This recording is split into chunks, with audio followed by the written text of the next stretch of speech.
welcome back, one and all, to this game that we call D&D, and some people might just call a chaotic mess.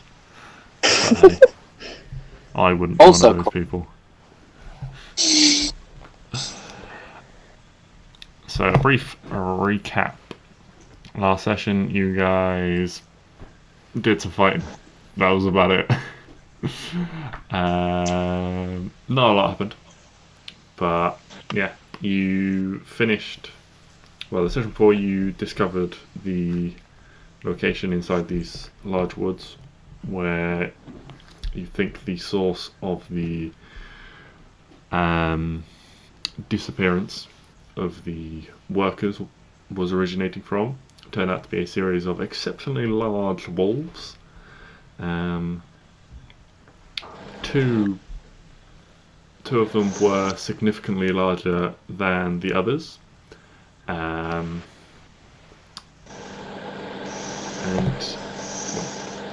although you had a brief attempt to talk to them, they were persistent on eating everything and anything they came across. So you survived the combat. Styx did go down at one point, but he was revived, so no harm done in the long term. And you made your way back to the city of Grenenvik. You were very handsomely rewarded by the elder there, an orc by the name of Garth, before being reunited with Captain Ivan and the various other crew members. You set sail once again for the open seas, heading further north until you find the city of Hengist Forsa, where the orcs reside. Yes. Looking for a high priestess to attempt to heal Neo's memory.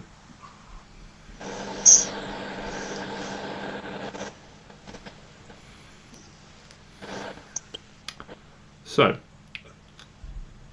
is there anything anyone would like to do immediately on the boat? Otherwise, we'll jump ahead a little bit in terms of sort of just moving 2 or 3 days forwards in time. I cast Find Steed. Okay. So, less than a day out, sailing along, you've had a brief catch-up with various members of the crew, Captain Ivan and what have you. They have updated you on the status of the ship, let you back into your cabins, and Styx immediately puts to use his new spell, Find Steed. Yes. So you take 10 minutes, is it? I think it is 10 minutes. Yes. So you take 10 minutes. Where do you do this? So I like to think so. Styx sort of he's got back to his cabin. He's sort of chilled out. Everything's how it was. He's put his pack down, and then he's gone out to the deck. Okay, so he has gone off on deck. He's not doing this in his room. Yeah. In the privacy of his own room. I, He's up on deck. Okay. On deck. Gonna cast it right at the front. Fucking sit dramatically at the front of the ship, my sword out, sort of pointing the way. Onward! Sat on an elk, which is stood on a ship, which is floating on water. So 10 minutes, and indeed, this mystical fey elk. That was entirely different. So there was an elf for you to ride. Well, it can be celestial fey or fiend, depending on what you choose. So I'm assuming it's not a fiend. It's not a fiend. I picked fey. Yes. Sure, it's fey. And as I cast it, it's not a normal elk. I'll put that up. No, describe It's, how your elk looks for us. So it's like a regular elk, except for the fact that it doesn't have fur. And it has leaves, and they're kind of like sort of like those autumn leaves, sort of brown leaves, and like its antlers are made of wood. Just sort of looks like some wooden branches coming out. Got some little leafy on them. But otherwise, other than that, like, its skin and eyes and everything, they're basically the exact same as an elk. It's just sort of leafy and druidic and cool. Yeah, it doesn't like fire, but there we are. It doesn't like fire. My elk doesn't like fire. I don't know. The elk made of leaves and branches does not like fire. Yeah, it is somewhat scared of fire. Okay. But hey, there is. I haven't picked the name. I'm open to suggestions. At the minute, I'm just calling him Elk. And he seems to respond. Elvis the elk. Elvis the Elk. You know what? I'm putting that on the list. Elvis. I'm putting Elvis on the list. Sure. So the summoning of this beast certainly draws some attention. Hell yeah, it does. As, yes, Styx goes to the prow of the ship and sits there for 10 minutes, and then all of a sudden, with a big whoosh, sort of appearing out of the wood of the deck itself, is just an elk, a massive elk. Where the hell there is elk? Yeah, it is a large beast, so, yes. And it looks down at you quite intelligently and allows you to mount it. And so Styx is just sat upon this beautiful leafy elk, as you said, with his sword raised, his hat just gently fluttering in the wind, a bit of spray across his face, yelling onward. Don't worry, boy. Not a lot of fire out at sea, I hope. Yes, so you do attract quite a bit of attention. A number of the crew do sort of rush up. You can see when this thing first appeared, they did draw weapons as this unknown entity appeared on the ship. But seeing you sat astride it, they slowly put them away and sort of tentatively walk closer. Like what you see, eh, lads? Hey, that's not wrong. My elk. Styx is now lying on the back of the elk in a paint me like one of your French girls Leo pose. Absolutely. Until I then realise have a sword and shield on my back, and therefore fall off. I mean, you said it. Fall off there. That was meant to happen. Back to your duties. None of you saw it. Come on, okay, let's go to my room. Along the way, it's Rolf, Have we said so yet? the quartermaster, that just sort of briefly stops you and is like, this creature belongs to you? Where did it come from? I did not see it when you came on board. I made it. Well, I didn't really make it. I sort of just conjured it from the Feywild, I think. I don't know. I just sort of said it gook for like 10 minutes, and here it is. No. I did conjure it from the Feywild. Does it need to eat? We weren't planning on traveling with livestock, so if it has any special dietary requirements. Surprisingly enough, it likes leaves. Weird, I know. But otherwise, no. It does not need to eat or sleep. That's, I- well, that Trying is to read good. this thing, If I it don't does believe not it. eat, No, then it doesn't say it eats. presumably it does not make a mess. As we do not have No, a stable not support unless. ship. Okay. Yes, and you don't want to see the kind of things fey creatures make. It's awful. Sort of Not steps Mag- back, glancing at the elk a little bit worried. magical shit. It's not good. Not nice. Anyway, moving on. Yes. So with is everyone gathered around, admiring the new Elko, or anyone off doing their own thing for the time being?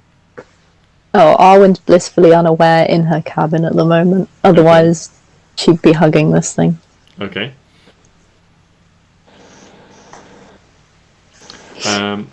Well, then about sort of halfway through the mid-morning of the first day, you would have had a little briefing with Captain Ivan, who would have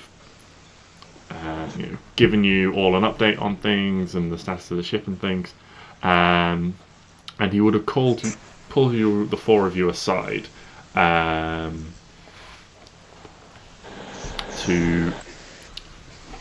give a warning. Styx, your elk has to remain on deck when he invites you into the cabin. It is too large to fit through the door. Yay, Elkie. Cool. And so the Captain Ivan invites you into the cabin. It's quite an opulent room compared to some of the other ships, but it's not. Not the other parts of the ship, but it's not a. It's not a grand room by any stretch of the imagination. It is just comparatively better than everywhere else. There is a large bed, various furniture and things like that, as well as a desk. On the desk is a map, and he invites you all over, points you to the map, and says, it is a fairly simple route, but given the state of the ship after its repairs, we won't stray too far from the land. We have also decided we will call in to weigh anchor on the shore each night, or within hailing distance of the shore. I have not informed most of the crew of this. I do not want them to worry unnecessarily, but there are a few who know. Vlog, as well as Rolf know, and Astrid is prepared, as well as a couple of others. We were warned in the village to watch out for piracy. And raiders are uncommon, but not unheard of. But there seems to have been a recent uptick in instances. I think so. We were lucky where we stopped. Still had the resources to spare for us. But you four are certainly capable of handling yourselves, so I just wanted to notify you so you were aware and could be vigilant just in case.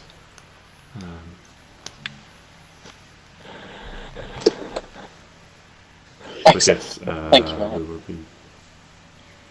And yeah, so a couple of if there's nothing else anyone would like to do, then a couple of days go by of easy sailing. The ship pulls in each night to the coast, either anchoring in sort of fairly sheltered bays and coves where they can find it, Most of the time it's offshore, a little bit, but you can potentially, if you wanted, you could make your way onto the land, either by boat or it's not a long distance. You could potentially swim it if you decided to. But a couple of days go by, and you quickly fall back into the similar routine you had before, spending time with the crew, taking part in the various games that they play, the storytelling that they do each evening. And it was on the third night, when you anchored just off the coast, when you're all suddenly woken by a rocking of the ship as it pitches quite wildly in the water. And at first you think that it must be the weather, it must be the storm, the wind must have picked up. But you realise you can't hear the hammering of the rain or anything like that you'd expect. And there's just a very slight rumbling of off in the distance.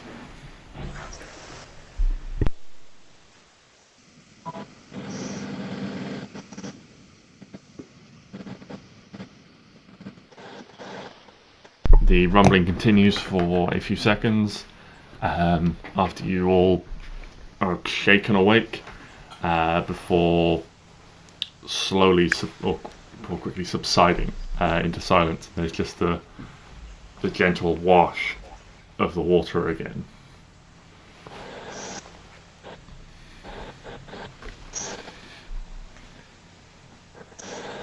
I'm gonna go up to the deck and have a look. Yeah, me. Yeah, me too. Okay. You all head up on deck. It's a relatively cloudless night, in fact. You're immediately struck by the brightness of the moon, and you can see the stars up above. There are a couple of lanterns on deck, and looking out, you can't spot any immediate dangers, any immediate threats. You can vaguely sort of make out the shore. It's sort of it just stands out as a black, a blackish blue shadow where the moonlight shines down on it, with the sea stretching off to one side.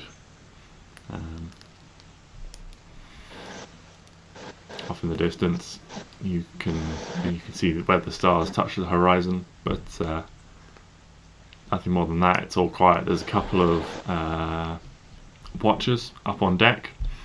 One of them is carrying one of the lanterns, and actually they both look in the middle of the ship, looking towards the land itself, conversing in Orcish. Upon hearing your footsteps behind them, one of them turns around, and you see that it is an orc you know as Avid. And they look at you and go, and say, "That's nothing to worry about. I don't think an earthquake or something. Unusual, but not unheard of in these parts. Although big, bigger than normal." You're telling me an earthquake is nothing to worry about? Well, if you are on the water. Still, That's worse. still. Whatever. I'll take your word for it, because I'm assuming you know more than me in this regard, but I'm nervous. Never heard of an earthquake being nothing to worry about. That it does It is nothing that immediately concerns us. Okay. These things do happen from time to time. It's yeah,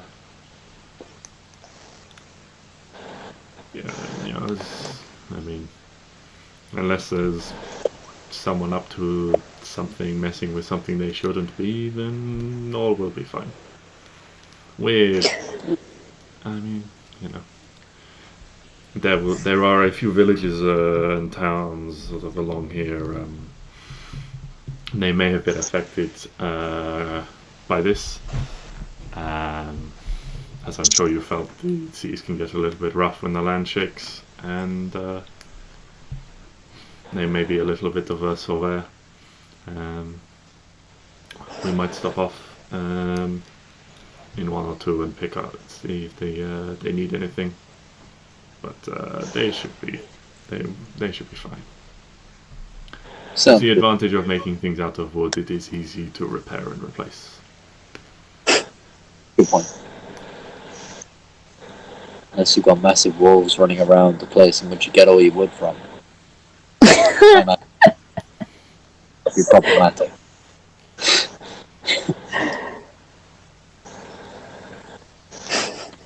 Anyway, onward. Well, Good stuff. unless there's anything else you'd like to do, you can all return to your beds and continue on with your night's rest. Yes, indeed. Yeah. Okay.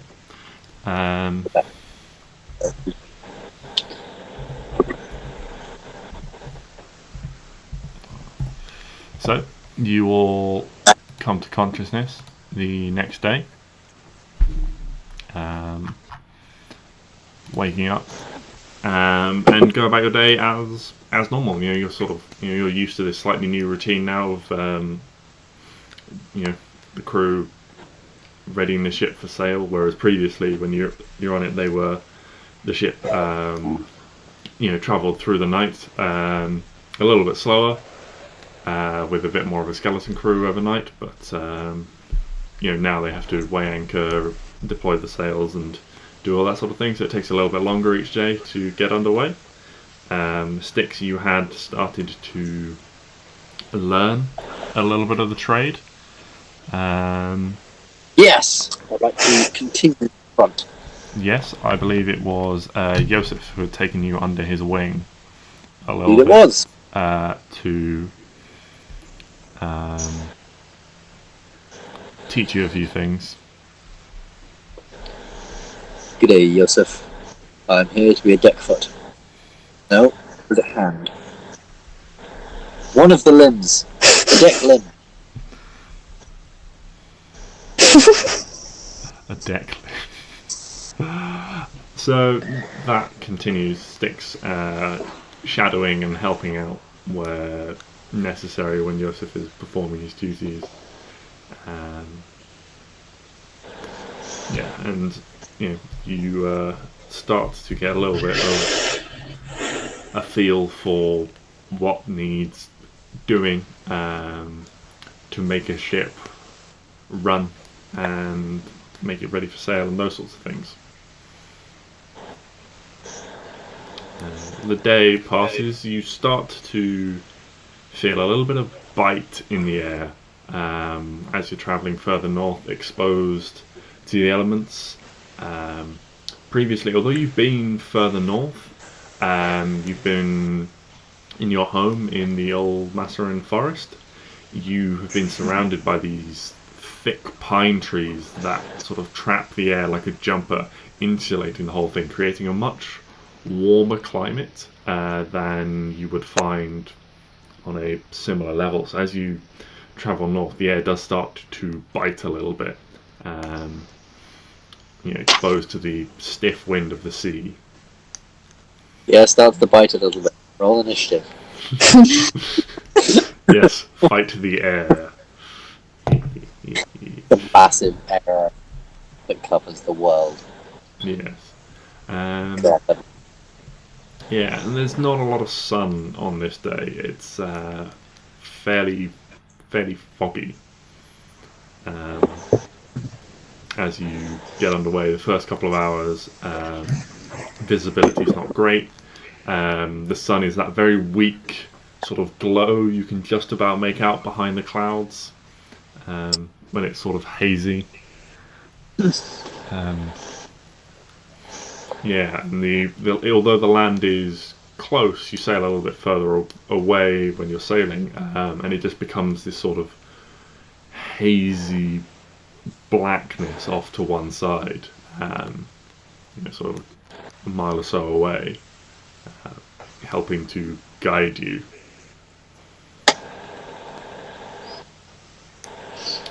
Midway through the morning, you hear a shout from up above.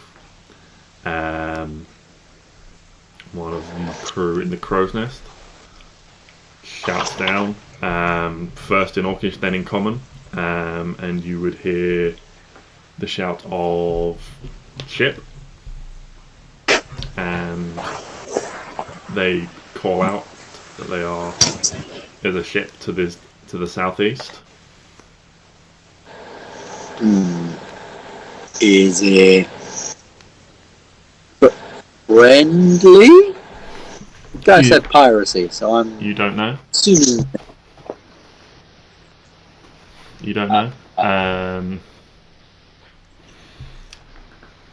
You can go and take a Confusion look. tactics. I'm getting on. You're getting on your elk. Yeah, I'm getting on my elk, which, there by is- the way, doesn't have a limit. No, I was going to say there is no limit on fine steed. So, elk boy, elk It's man, still here. elko, the great elk one, just stays on That's the also deck good. the whole time. Will the elk help out with all the ropes and stuff? Yeah. I'm getting to pull on the ropes that I can't be bothered to pull.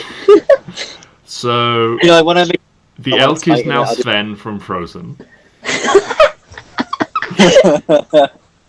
and Styx is now Kristoff. names. We've got Elvis, Elko. Cool.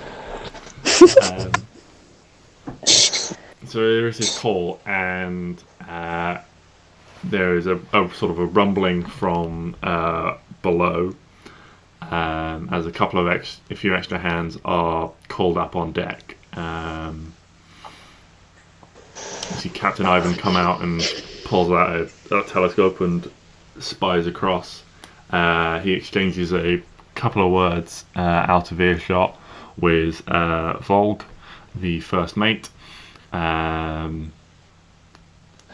who disappears down below and then comes up a couple of minutes later with another couple of orcs, both carrying large, long chests, and they take one of them and they stack one of these chests. There's 3 of them by the well, it would have been by the 3 ballista, but there are only 2 now. The giant crab having smashed one.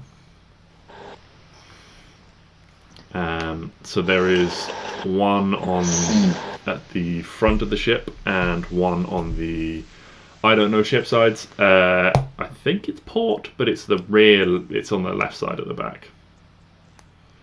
Port is left and Port. excellent. Port and starboard.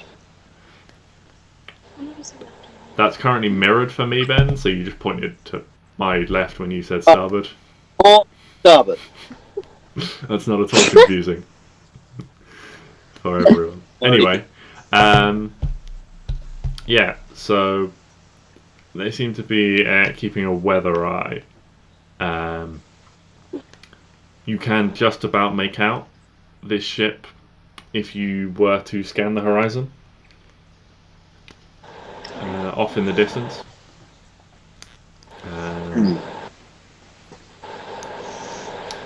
And yeah, they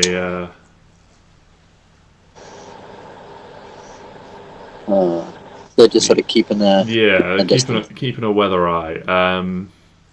over the next sort of 5 minutes or so, watching this ship slowly gets larger as it merges through the fog and seems to be gaining on you guys.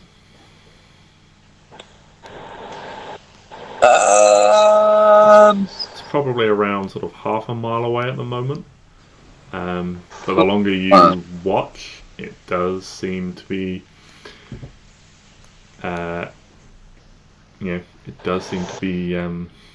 causing some agitation from various members of the crew.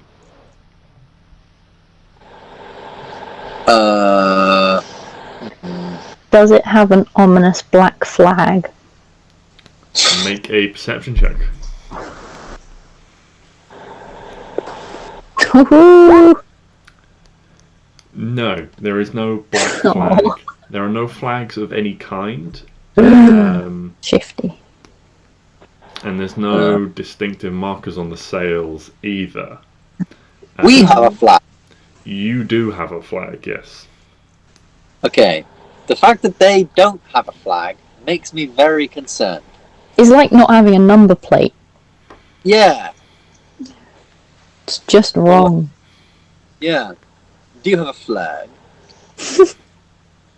No flag, no country. That's the rules that I made up. I can get up with this gun that I got from the National Rifle Association. Anyway. Actually, I'm going to retcon something I said. I'm going to say that given the fact that they've only got 2 ballistae, they have moved the one that was on the port side to the very back of the ship.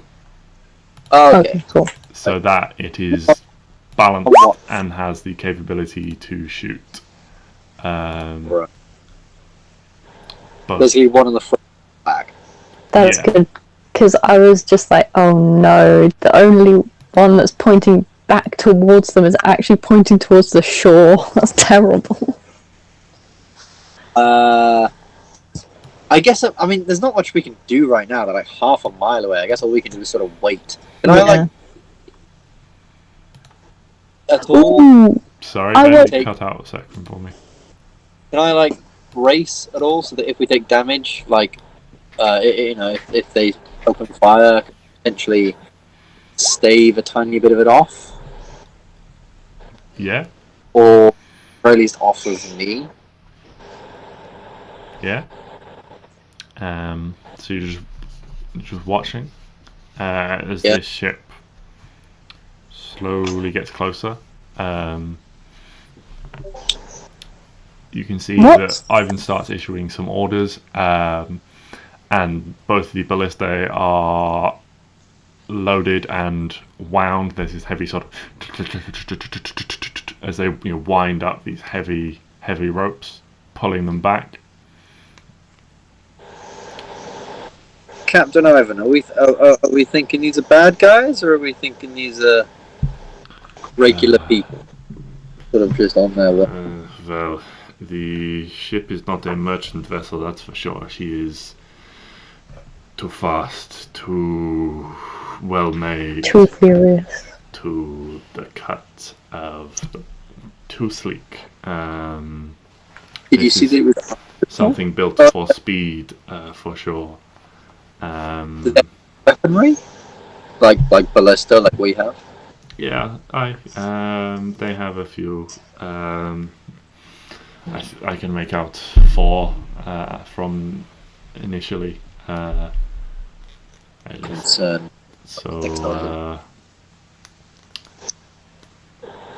However, being a faster, lighter ship, it is likely they suffer from a reduction in range.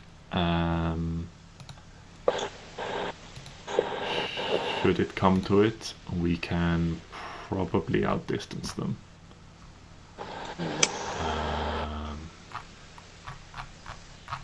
However, I would rather it not come to that. The fact they are not running a flag, though, is not a good sign.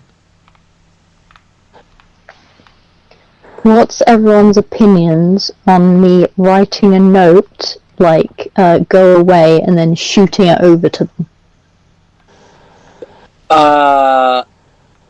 Well, here's my thing.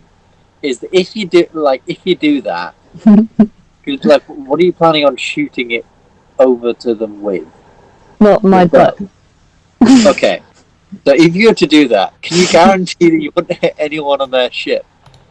And make it a shot that's so good that doesn't seem like we're trying to be aggressive. I was saying, what if they just think it's... Yeah. Like, they might see an arrow and be like, oh, fuck, we're getting attacked. Fire. Like, True. even if it's an arrow that, like, has a note on it that says, go away. That could be, like, us attacking them, telling them, go away, or we'll kill you, you know?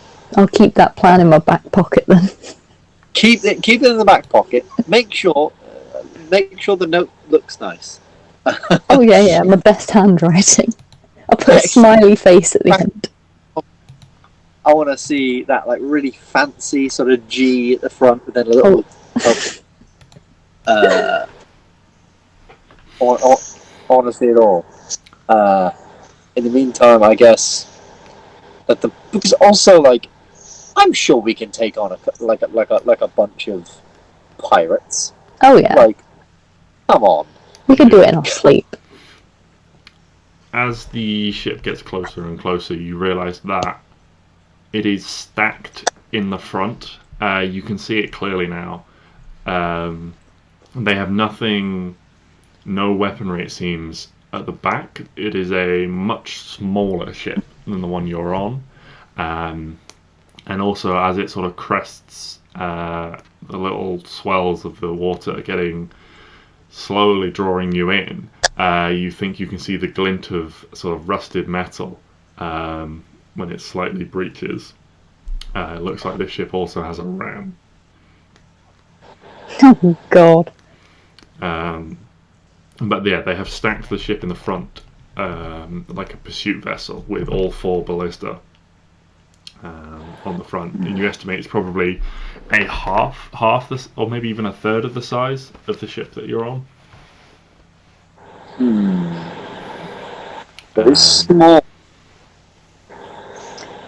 Is the ship close enough to throw a paper aeroplane? That's less threatening. No. That would... Not unless you've got Wait, Hella hold on. arm. Hold on. Oh, Hold on. wait. We may Are have they said- 30 feet away? No.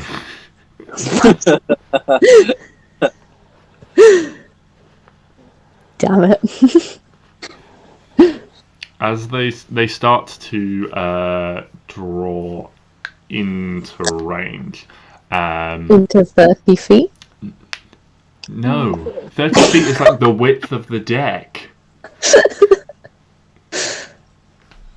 30 feet is like 10 meters. If the ship is 10 meters away, you're within shouting distance. Yes, but shouting is way more threatening than a paper aeroplane. Sure. Not unless you hit someone in the eye with the pointy bit. Oh no. Yeah. So, as they start to get closer and closer, Ivan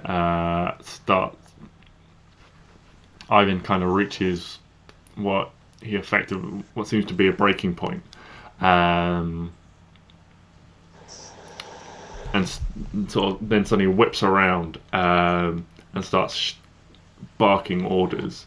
You hear a bell start ringing, and he's up on the like rear castle with you guys, and you see him vault over the side down towards the main deck, before emerging sort of a few seconds later, pulling this rather ornate quiver over his shoulder, and a elegant looking longbow.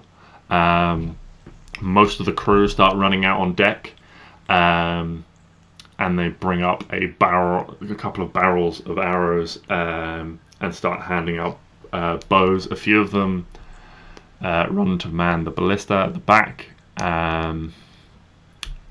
There are a couple of spare longbows, should anyone wish to pick one up.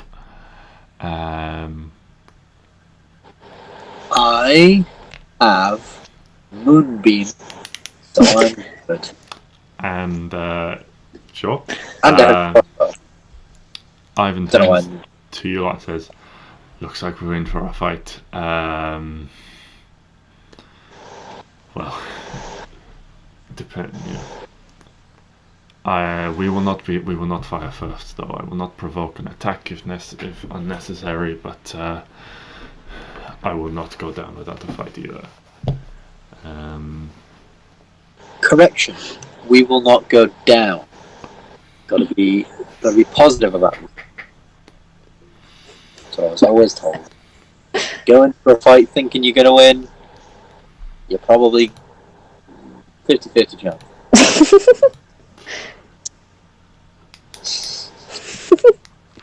So, it starts to draw within bow range. That's 60, just 30 to go. Bow range is 600 feet for a longbow. Is it? Since when? Since always, maximum Oh, range on a damn. longbow is 600 feet. Oh, You rolled damn. But it is it's a nasty distance. We're definitely attacking. Yeah, it would seem that way. I do have a plan. This ship gets closer and closer and closer, and then all of it's incredibly quiet on deck. There's this stillness. The ship you're on slows a little bit as people sort of slack their duties, and everyone prepares to, realizing there's no running at this point. Everyone just waits to see whether or not it'll come to a fight. And all of a sudden, out of the quiet of the morning, you hear a call from the other boat. And carried to you on the wind is a number of sort of twanging sound, and you see a volley of arrows take flight, whistling through the air, smoke trailing behind them as they seem to have been lit on fire. I can't get my dice out. Well, that's rude. My plan. A number of them do fall short, not finding their mark, landing in the water, but a couple of them do land amongst you on the deck, bedding in and with kindling little fires where they land, and the crew sort of rush to stamp them out. One of them, maybe carried by an errant gust of wind, fired slightly later than the others, sails over your heads and pins itself through a sail and starts slowly burning. Shit!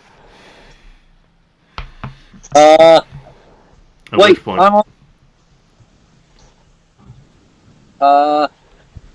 How big is this fire? it's very small at the moment. The arrow has gone through, and you can just see the flames slowly licking up. They're probably, at the moment, the size of like a tennis ball or something like that. Okay, I But cast. the arrow is Can I- stuck there. Am I slowly able burning. to make an action now? Yeah, at this point, Arwen, Ivan shouts fire, and you hear both the ballistas release this heavy sort of thrum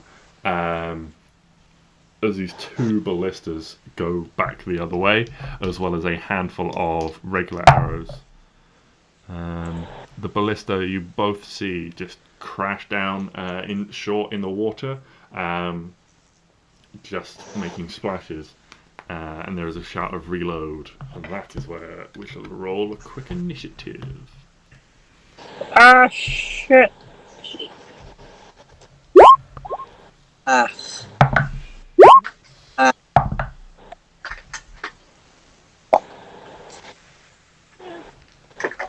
Box. Okay. So we've got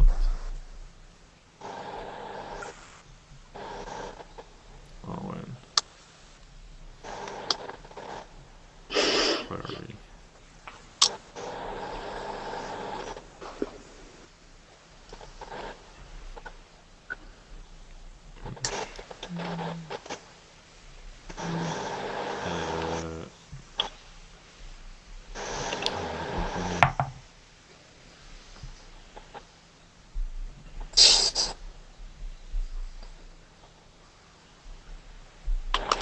I suppose just got prepared as well.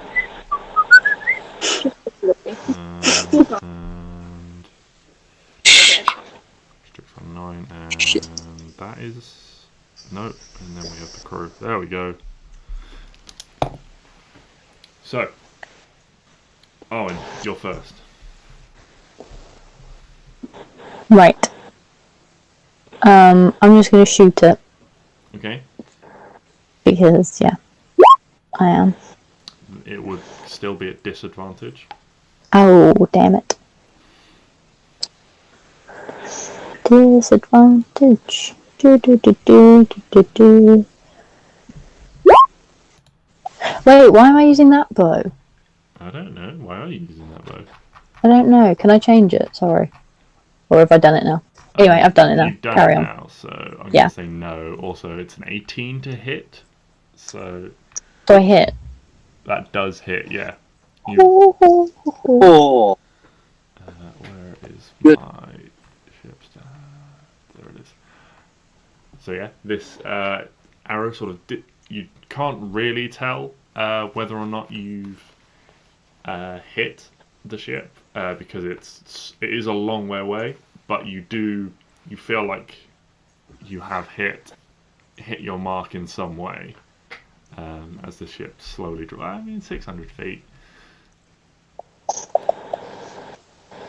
Yeah. Are you aiming for a person on deck or for one of the other weapons or something? I'll aim for a person. Okay, yeah. So you fire and you do see one of the other archers sort of. You see someone on deck stumble, and you're pretty sure you found your mark. They haven't gone down, but it seems like they've taken a hit, which will potentially hinder their ability to fire back if they're an archer. Cool. Can I do it again, or does that first roll count as a roll? Roll again regularly. Yeah, and we'll. Can I use my other? We'll use the first roll plus this other regular roll to be at disadvantage. Okay, I'm going to use my better bow this time. Well, that doesn't even fucking matter. No, an 11 doesn't hit. No. Carry on. Clary. Just to check. Theoretically, if I were to set their sail on fire, they would stop moving, right? Yeah. The sails are a vulnerable part of the ship. Then I'm gonna fire a firebolt at the sail. what is the range of a fireball? 120? Is that far enough? No, they are about 500 feet away from you at the moment. So they are just inside longbow range. In that case, That's about I 80. can't do Oh, no, that's anything. I've got nothing at the under 120. There are spare longbows on the deck. There are what, sorry? There are some spare longbows about. They've brought up like a stack of them, effectively, so you can pick up one of those if you wish. Yeah. How do I... Just roll a dexterity check. Yeah. Unless I you're... guess. Are you proficient in longbow? Are you proficient in martial weapons, basically? Okay, then yes, it's just a straight dexterity roll. Well, actually, it'd be dexterity with disadvantage because of the extended range.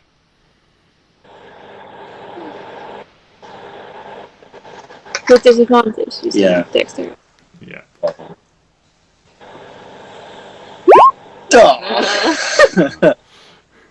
This bow Well, then. it's got quite a heavy draw on it, and you just don't quite get it far enough back before you have to release it, and this arrow sort of disappears over the side, close enough that you can hear a plop as it disappears into the water.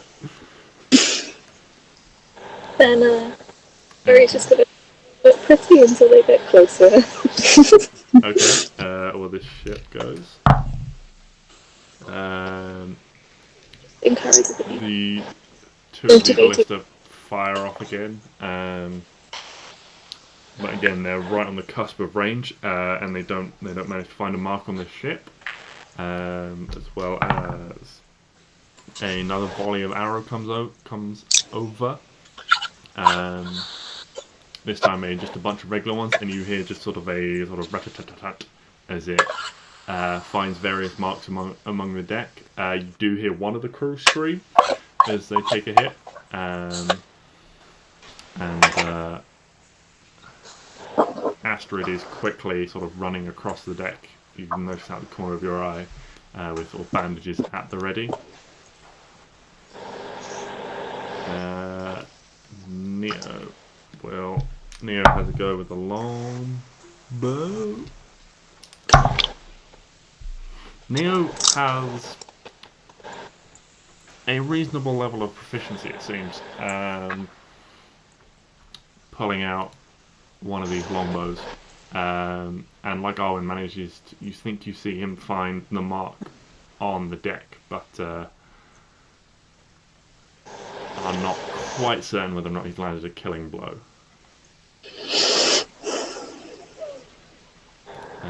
So we go to Styx. This fire on our sails, has it gotten bigger?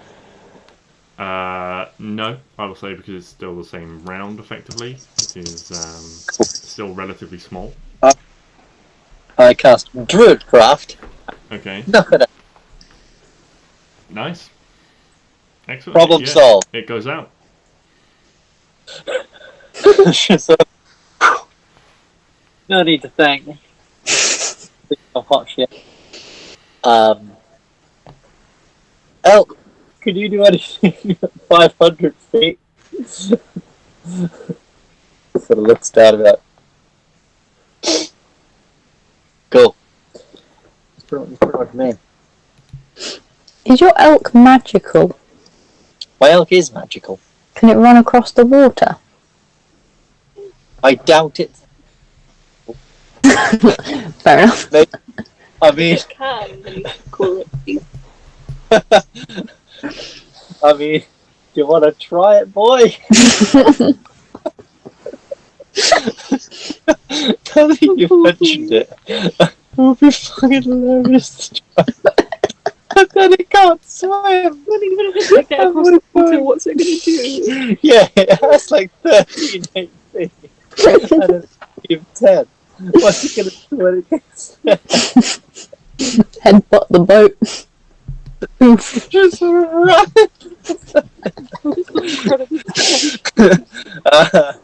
I have scratched your paintwork.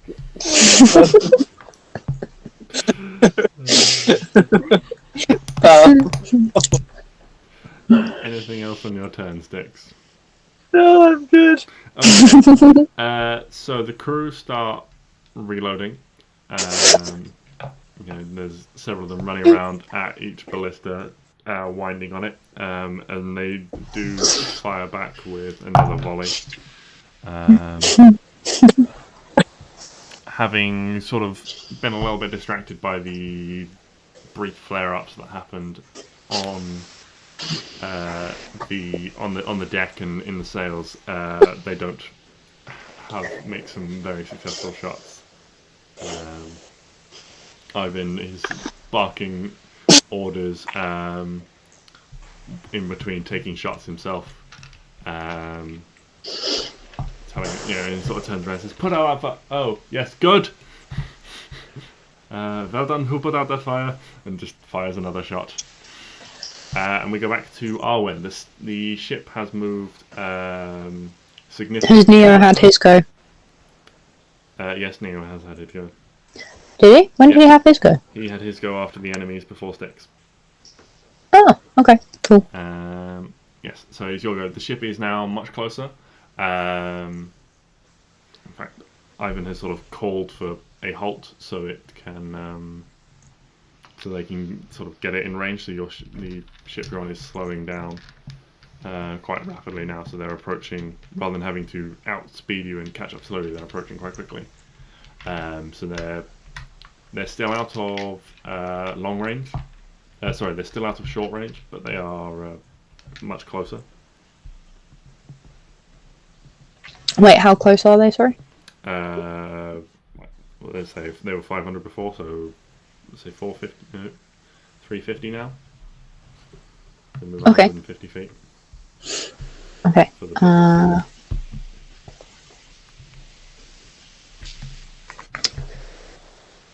Right. I'm going to shoot them again.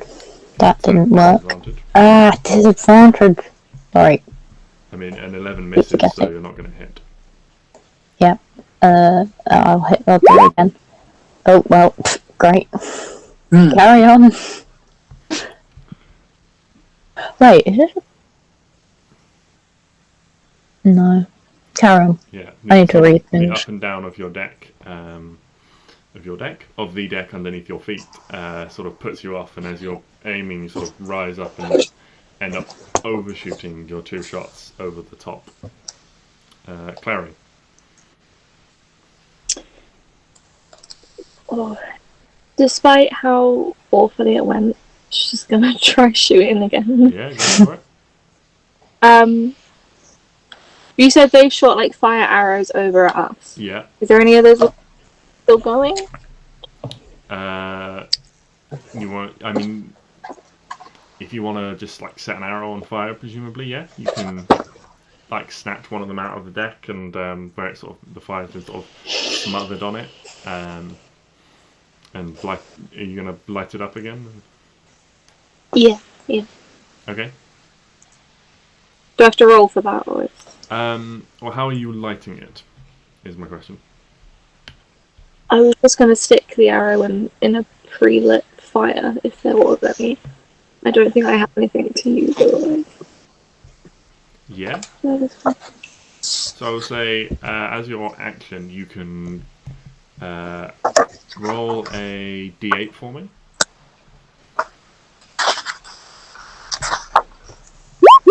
Okay, so as your action, you can pick up and light 4 arrows, and either pass them out or hold them to sort of shoot at a later date. So you can like run around sort of pulling these things out of the deck and then quickly like rush over and hold them against one of the lanterns, sort of open it up and shove all 4 heads in there to get them lit again. Is that like as in my one action for that? Yeah, I think sort of running around, picking up all the arrows, getting them lit. You can also pass them out if you want to do Yes, so. I'll pass those to other people then. Okay. Anything that's fine. Yeah. So if anyone lands with these, then they will deal potentially deal significantly more damage if they start setting things on fire. You've still got a bonus action. If you've got anything that you can do as a bonus action.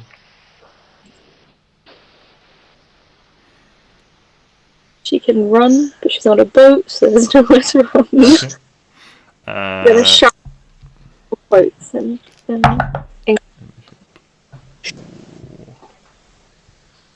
Again, 2 of these ballista fire, and neither of them find their mark on the ship. Another volley of arrows comes over. You guys they're quite slow in the air, you can see, and so you all have time to sort of duck and position yourselves where you've got enough cover. Neo will pop up and take his longbow shots. Yeah, with one of Clary's fire arrows, he returns fire, and you can see its sort of fiery trail through the air, and you think it's gone out for a second before you watch it catch, doing the reverse of what they did. It catches in the sail, and this small glow starts to emanate on the ship. That's you. Stick. How far are they away now? You said they were significantly. What's the range on that? Yeah, so I think 350. I said 350. Oh, I can do stuff. Okay.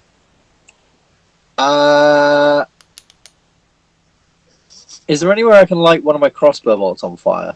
yeah. The same lantern that Clary used. Perfect.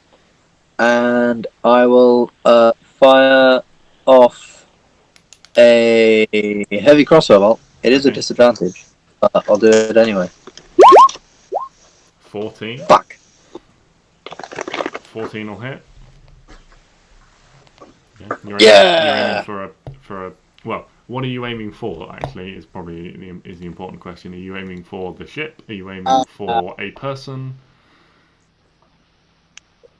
I'm going to aim for Are the. you aiming for some of the weapons? Because they are targetable. I'm going to aim for the sort of hull, or rather the deck of the ship, Okay. just because we can distract some of them. You know, if that set the ship on fire, distract. They can't fire back by the time they get to us, or we get to them. Okay. We should be able to kick some okay, ass. so with a 14, you don't manage to hit, like, sort of deal any like significant damage to the hull. But you know, it's a ship, so you do hit it with your arrow. You know, it's a singular arrow. You can't tell at this distance whether or not that is going to have any immediate significant effects.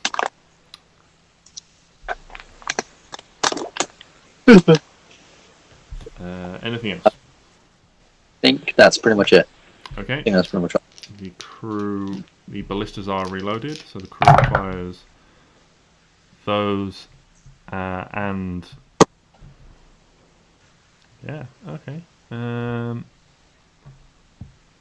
So one of the ballistas lands. You see this heavy bolt arc through the air and cause a spray of splinters across the bow at the front, sending a couple of people sort of diving for cover and falling back. One of them disappears below the line, and you think maybe it hits, but with the amount of water it's gone through, it's probably not dealt enough damage to significantly do anything below the waterline. And you see a couple of figures on deck sort of duck and cover as this small volley of arrows comes back over. We are round back to Arwen. The ship is now 200 feet away. Ooh. Getting closer. 16 hits. You aiming? 16 hits. What are you aiming for? The ship. The ship. Oh wait, that's a terrible idea. No, a person. The person. Yeah. Now you can see people quite clearly, and even with the up and down motion of the ship, you're getting the hang of this. And this arrow sails out, and you confidently see it find a mark. And maybe, you know, over the sounds of everything that's going on, you do hear a small scream as someone takes an arrow. Oops. Yeah. Nope, wrong one. Sorry. Oh yeah, confident now. Owen fires a second arrow, and as this one finds its mark and you watch another person go down, you do kind of realise that there's a sort of with between the people sort of running around trying to deal with sort of the wounded that have occurred. You sort of dragging them across the deck out of the way. The ones that you have been killed, then you do see a reduction in the number of standing crew, with bows drawn. That's the gathering that was around the front of the ship is reduced. Nice job. Anything else, Arwen? No, Okay, Clary. I'm good. 200, you said, didn't you? Yep. I still can't. I'm gonna try and set some more arrows on fire then and Okay. give them to people. Yeah. So the crew will have used the rest of your arrows unless Arwen specifically wants to. The crew will use your arrows unless anyone else specifically wants to use them. So roll another d8 for me.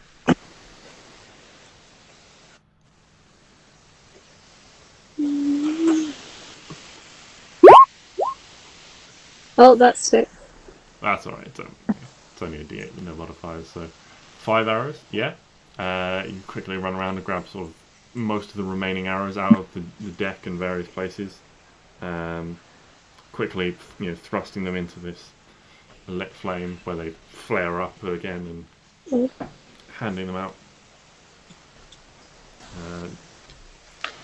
Enemy ship.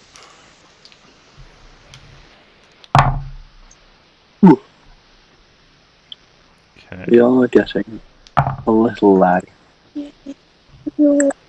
Okay. So It's not from the data, it's through the Wi-Fi. yes, you I might froze change it to my the data in a screen second. for me.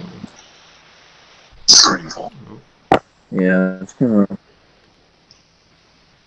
Let me try some. Keep going. okay. Well, the enemy ship takes its turn. It fires back. Again, they seem to be alternating between reloading and firing these 4 ballista at the front. So they're firing 2 at a time still. And this time there is a palpable hit as one of them finds their mark. And you can see it sort of a few feet below you, protruding from the side of the ship, where it is embedded. And hear the sound as it sort of crashes through the boards. And the spray of splintered wood inside. All the crew, or almost all the crew, you think, are up on deck. So fortunately being hit above the waterline, but below the deck. I think everyone would have got away unscathed. But damage like that to the ship will be a significant problem if they start hitting too many points and weakening things.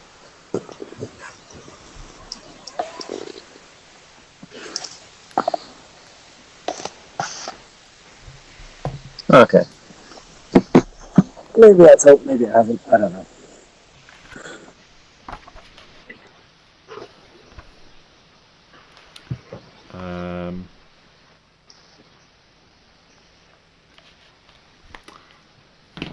Okay. Neo will use one of Clary's arrows. So he takes a couple of these fire arrows and fires them again. Neo's doing quite well with the bow, showing a proficiency you didn't know he had. And he manages to notch a couple more arrows into the mainsail, which you can now see has, the first one has this small sort of ball, tennis ball sized fire started to grow a little bit more, and there is smoke rising up from it now, noticeably. Styx, you're up. Alright. Distance 200 feet. Yeah. Still not a lot I can do. I don't know if I'm going to move spell for distance. Yeah, that's Clary's. That wouldn't help me. I know Moonbeam is 20 feet away. I think 20 feet, 5-foot radius, 40 feet high. What about you? No, you're 60 feet. You're disappointed. Alright. I will. Therefore. Fire off my crossbow again. Yeah. I guess. Disadvantage on foot.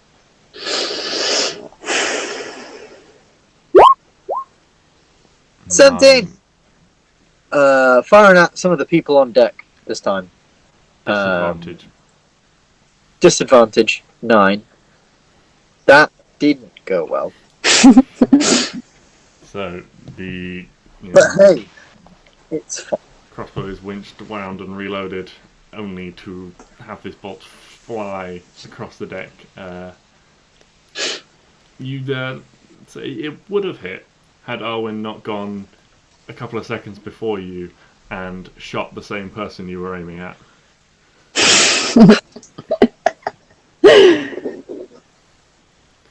It's fine. I'm not mad. Alright, the ballista are reloading from the crew, so they just fire arrows. Not great. This volley of arrows. Some of the crew has, a number of the crew have taken some wounds, so they are covering and moving. There's a number of them are moving about, sort of patching up others. So again, the number of arrows on your side is a little bit reduced. We go back to Arwen. How far away is the ship now? The ship is less than 100 feet away. Less than 100. Yes. How much less than 100? Let's say... Well, it was moving about 150. Let's say 50 feet. 50 feet? Yeah. Excellent. Cool. Right. I am going to produce my wildfire spirit, and it will be a flying being, and Okay. it will fly. Okay. Flying being, and it will fly. Okay, and it can fly 30 feet, Okay. and then it's gonna cast this flame seed, Okay. and it didn't fucking hit. God damn it. Our rolls have been so good today. So this... What bird form would you like it to take? An eagle. An eagle? Okay. A So big Arwen... fiery little eagle. Arwen raises her bow without an arrow drawn and pulls it back, and as she lets go, this fiery eagle shoots out from her bow, flies towards the ship before it sort of spits fire at the ship itself, but it. Again, it would have hit had the sails not burnt already into a hole. It just flies through the hole in the sail and out the other side. Clarence. You did good. Good try. Larry! I can finally do things.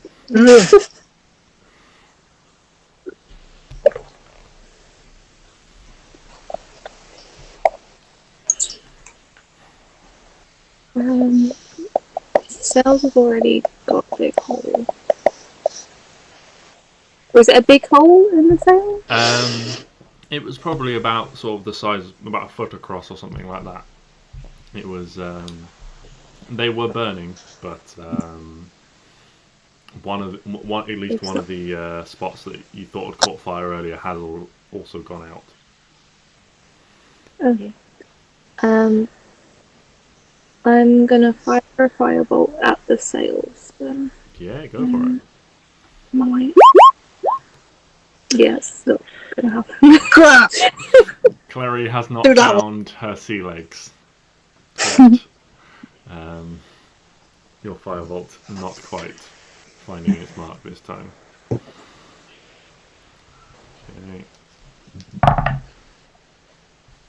Ooh, yeah. So the ship, having drawn close, it seems they have slowed up and changed angle to come alongside, and now, so you don't have to worry about being rammed, but you can see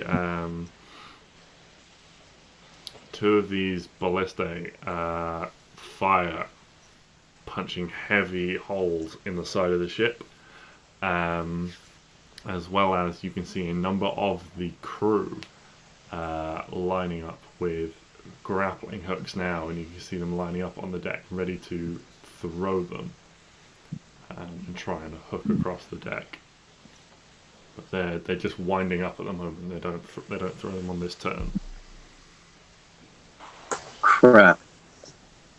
Trying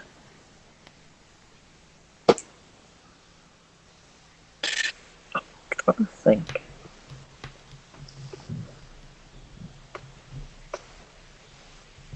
Whose turn is it now?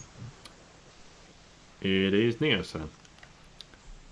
He will take his 2 shots. Does okay. One of these sort of grappling hook people you can see swinging it doesn't have time to move out of the way and just takes an arrow from Neo, and we go back to sticks. Okay, they're really close. Very close. What can I do if they're very, very close? Punch him. You said 50 feet. Yeah. See that? That causes a problem for me. Because now I have lots of things I can do, but I'm not sure whether I'm to do them. Does the crowd of crew look thin enough? Like, is there many left? Is there a decent chunk left? Is there? There's an alright chunk left. You have An alright.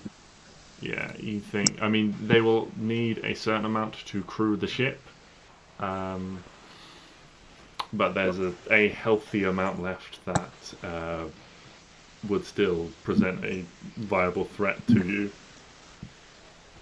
The archers seem to have dropped off, and it seems like anyone, but they are focusing mainly on manning the ballistas. You can see. So if someone gets hit from one of those, if someone running one of those gets hit, then you could assume that they would be replaced, and an archer would drop off to do that. Okay. I'll tell you what. For now, then, in the spirit of trying to conserve spells, I'm just gonna try and hit once more with the crossbow. But this time, not at disadvantage. 15. That hits. Yay! 9 damage. Have you set it to automatically roll damage now? I haven't. I don't think. Ah. Well, then this is just weird. There we go. I don't know why it's doing that. It shouldn't be.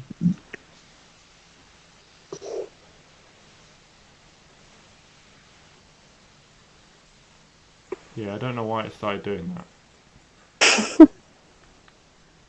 Because I haven't changed anything that I'm aware of. Okay. Weird. Fair enough. I don't know. I will have a flick through and a quick check on everyone's settings.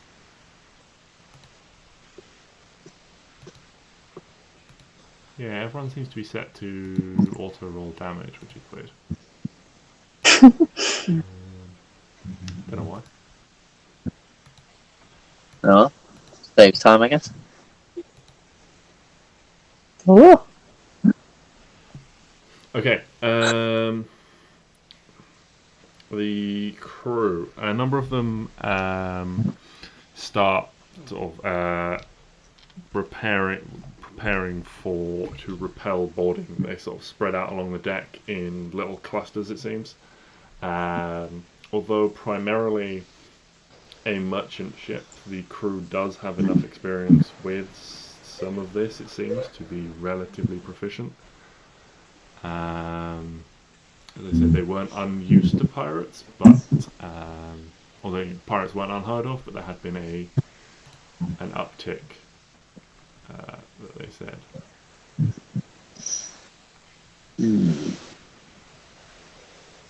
So we go to Arwen. Yes. Yes. Cool. Hold on. I did know things and now I've forgotten them all. My wildfire spirit has a completely different... It's like independent, isn't it? I believe so. I think we said it was. What does it say in the description?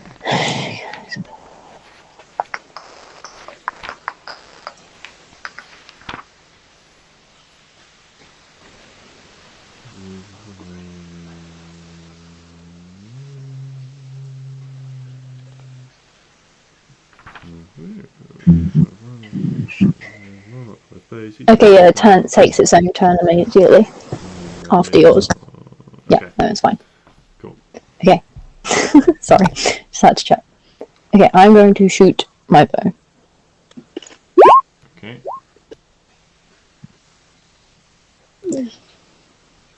Yeah, that hits. Am I at disadvantage or normal now? No. Oh, well, it hits anyway, that's fine. And that. Yeah, that's a hit. The crew is starting to be reduced quite a bit now.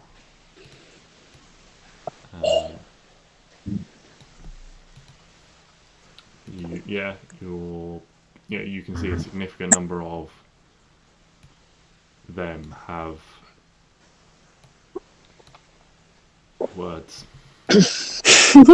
have been put out of action. If not killed, they have at least been incapacitated. Again there. Yes. And so we move on to Clary. Sorry, we move on to the My fire boy. Yay. Go. How do I do the... do I just click... Ah, there we go.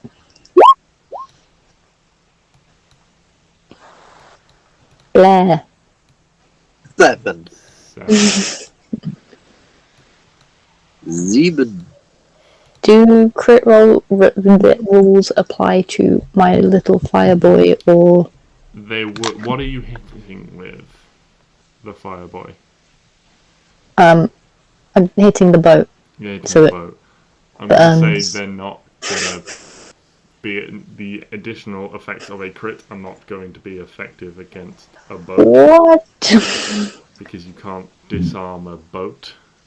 Or they have big guns on them. It could jam. you can't reasonably push a boat back. A boat can't be dazed or confused. So, in this instance, I'm going to say no. Oh, look at that great roll.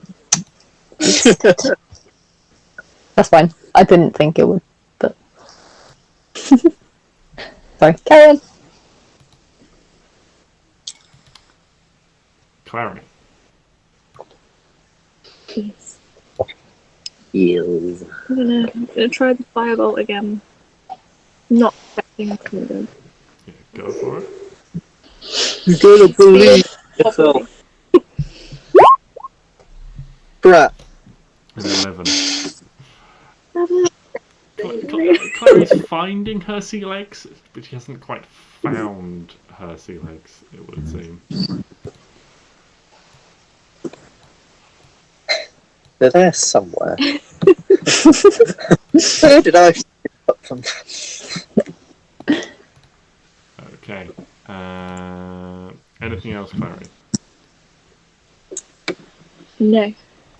Okay. Oh my. Well, on the ship's turn, these grappling lines let fly.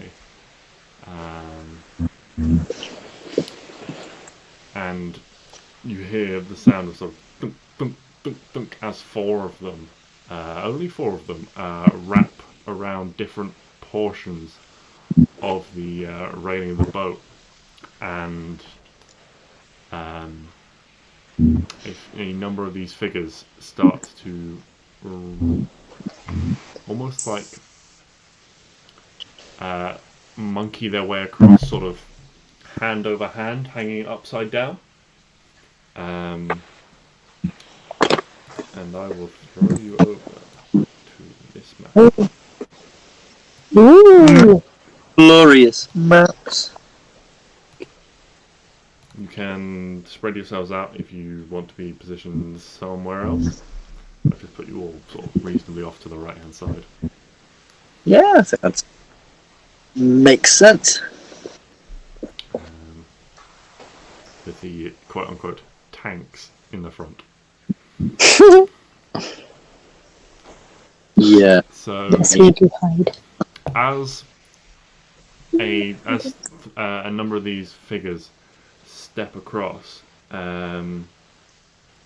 one figure catches your attention, sort of emerging from the burning smoke and things.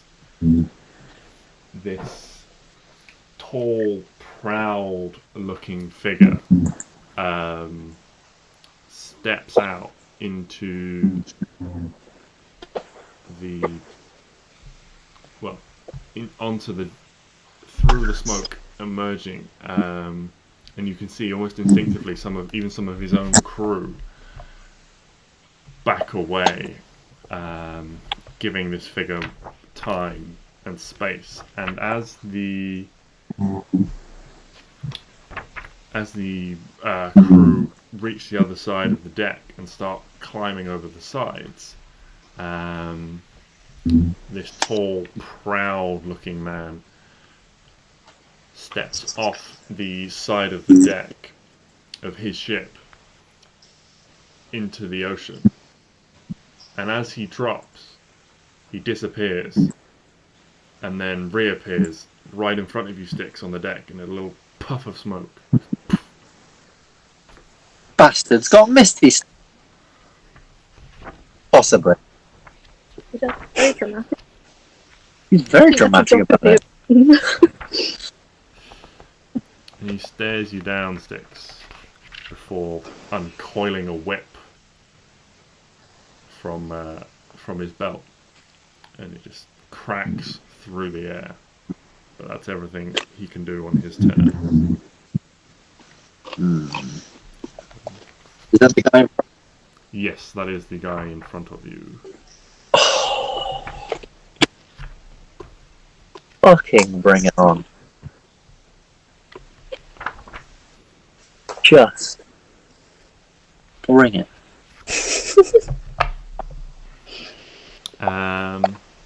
Yeah, and so we go to Neo, who's gonna land one hit. Oh, there's so much stuff.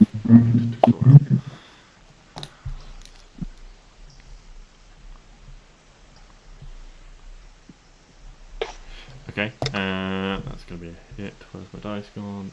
Sorry. Ooh, an 8. So Neo will attack. Let me put this guy properly in a square. There are more sort of crew coming over, but the ones that you see represent sort of the portion that you guys are going to deal with, rather than having a massive conflict with all the crew and all of you guys and stuff like that. Yeah. That's fair. Yes, so Okay.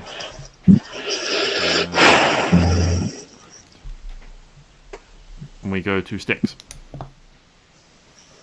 Oh, this guy ain't staying on the boat for long.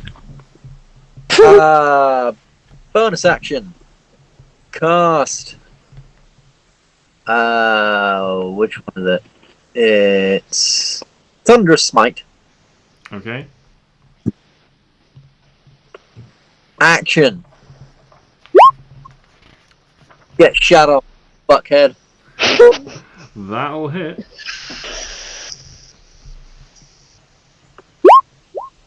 Kablam. One-handed because I got my shield out Okay. and everything now.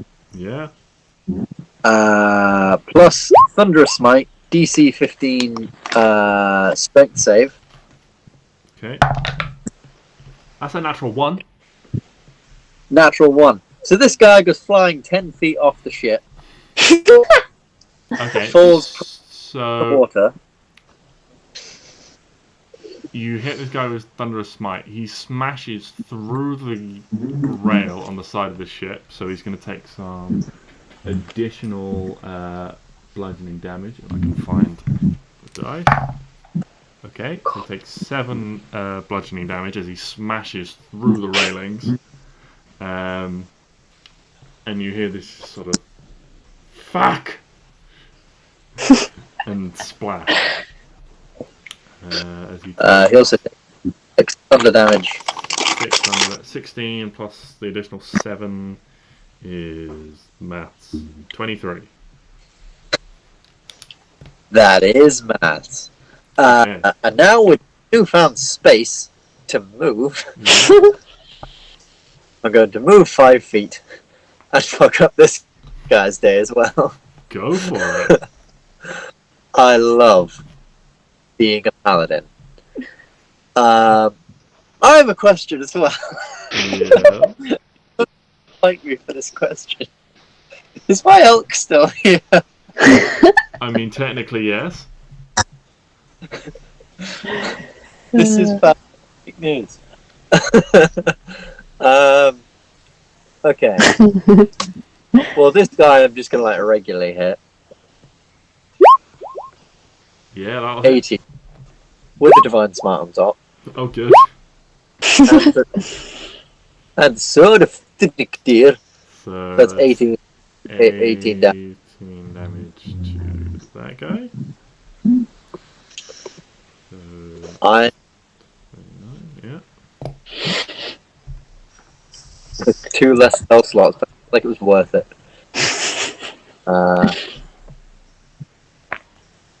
Okay. And that's that's I think be me. Okay. So it would be the crew, but they're now doing their thing. Arwen. Can I just check? Are we still fighting the ship? No, that fight has Okay. effectively ended because they have started to board you. Okay. I mean, How if you far wanted to away try is and the ship? It's basically alongside. If you wanted to do that's fine. do things to the ship, like you could continue to try and destroy it or something like that. No, I just wanted to check where my fire child is. Oh god, don't say child. I'll feel really bad about attacking it then. It's fine. It's basically immortal. Okay. I will draw a lovely picture in a minute. But at the moment, I will just. Where am I going to go? Hold on. 5, 10, 15, 20. Yeah, okay. Oh, bloody hell. I'm going to go over there and give this guy a little stab. That's a little stab, yeah, that hits. Good. This is red, so can be your. I'll put it just over here. That could be that. That can be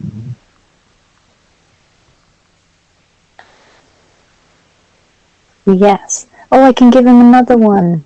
You can. Little stab. Yeah, that is another little stab on this guy.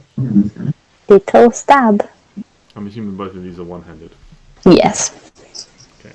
Unfortunately. Is that what you're doing? Yeah, and then my my friend is going to come on, friend. Oh no, I can't move my friend. Hold on. Sorry. Oh no, no. Yeah, I didn't really plan. I didn't know if it was going to get to this stage, and so That's fine. I'll deal with. I was just going to draw a little thing until I've. Yeah. So it's cool. okay. Can you control that now? Yes. Thank you. 5, 10, 15, 20, 25, 30. And it's just gonna. Hold on. I didn't think this through. No, it's fine. Okay, it's gonna hit this one Yeah. over there. If it can. Can it? Yeah, that does hit. Cool. These guys aren't very well armored, being sailors. Nice. 6 fire damage. Okay. Clary, you're up. Okay.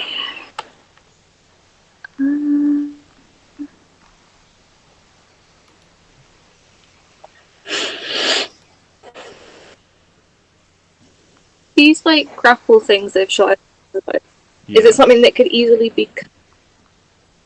Yeah. You could attack the grappling lines to separate the ships. Yeah. Can we see if there's anyone else? I'm assuming there are people left on the boat. Yeah, there's a number of crew left on the enemy ship, tending to various things, injured crew and the like. Clary's gonna cut this rope over here. Yeah, make an attack roll.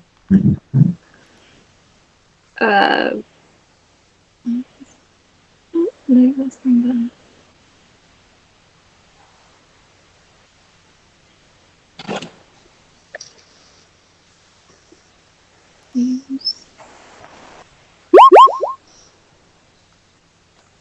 Yeah, that will hit rope.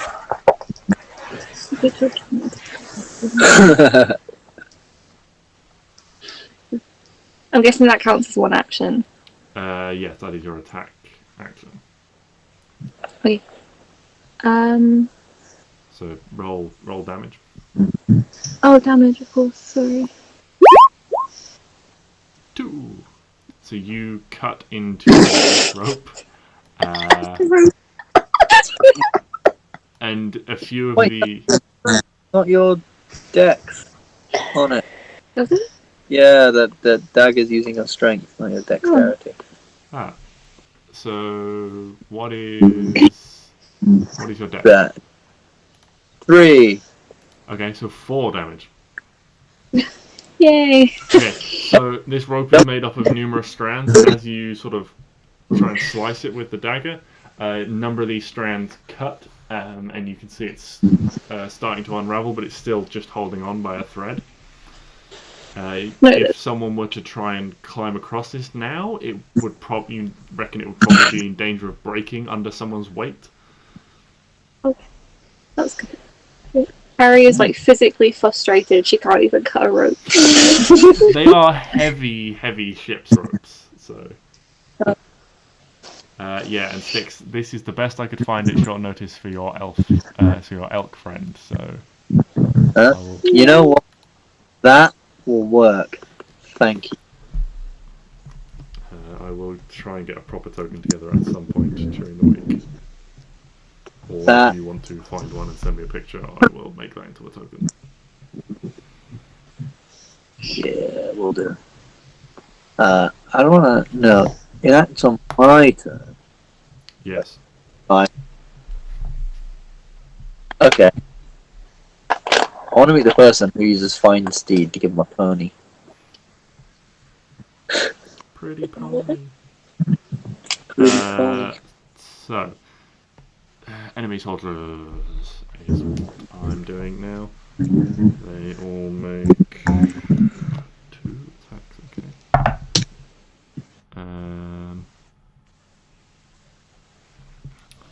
So that is 2 against Arwen. I can't find the bloody dice. So that's 2. That is a. I'm assuming a 16 hits. Me? Yeah. Yeah. Okay, and that is 6 damage. What kind of damage? Yes. Just whacking damage. Yeah, 6 piercing damage. Just whacking damage. That's a lot. That is a 10 and an 18 to hit sticks. 10 dozen, 18. That is 3 damage against sticks. And then Oh! this I will like that. is going to run up and land 1 hit on Neo. And 3 damage on Neo. Okay, and then there is a whoosh again, and behind you, Sticks, appears a sopping wet, visibly furious. Actually, he doesn't appear behind you, he appears over here next to, in the middle of the ship. And he reaches over and he grabs his own man by the with his lashes out with his whip, and it coils around the throat of his own man. And where's it gone? I need to find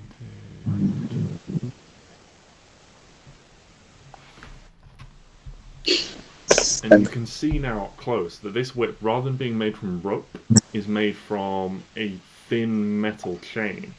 And at the end of it is a small empty cage. And as this whip lashes around the throat of his ally, in this sort of growling voice, this captain just yells out, "Submit to me!" And you see this spark ignite up the entire length of the chain, and the pirate on the deck just goes limp, his weapons falling from his hands, and this glassy expression appears over his face, and then all the life just seems to drain out of him. The captain coils the whip up again, and now there is this small burning fire in the cage at the end of the whip. Well,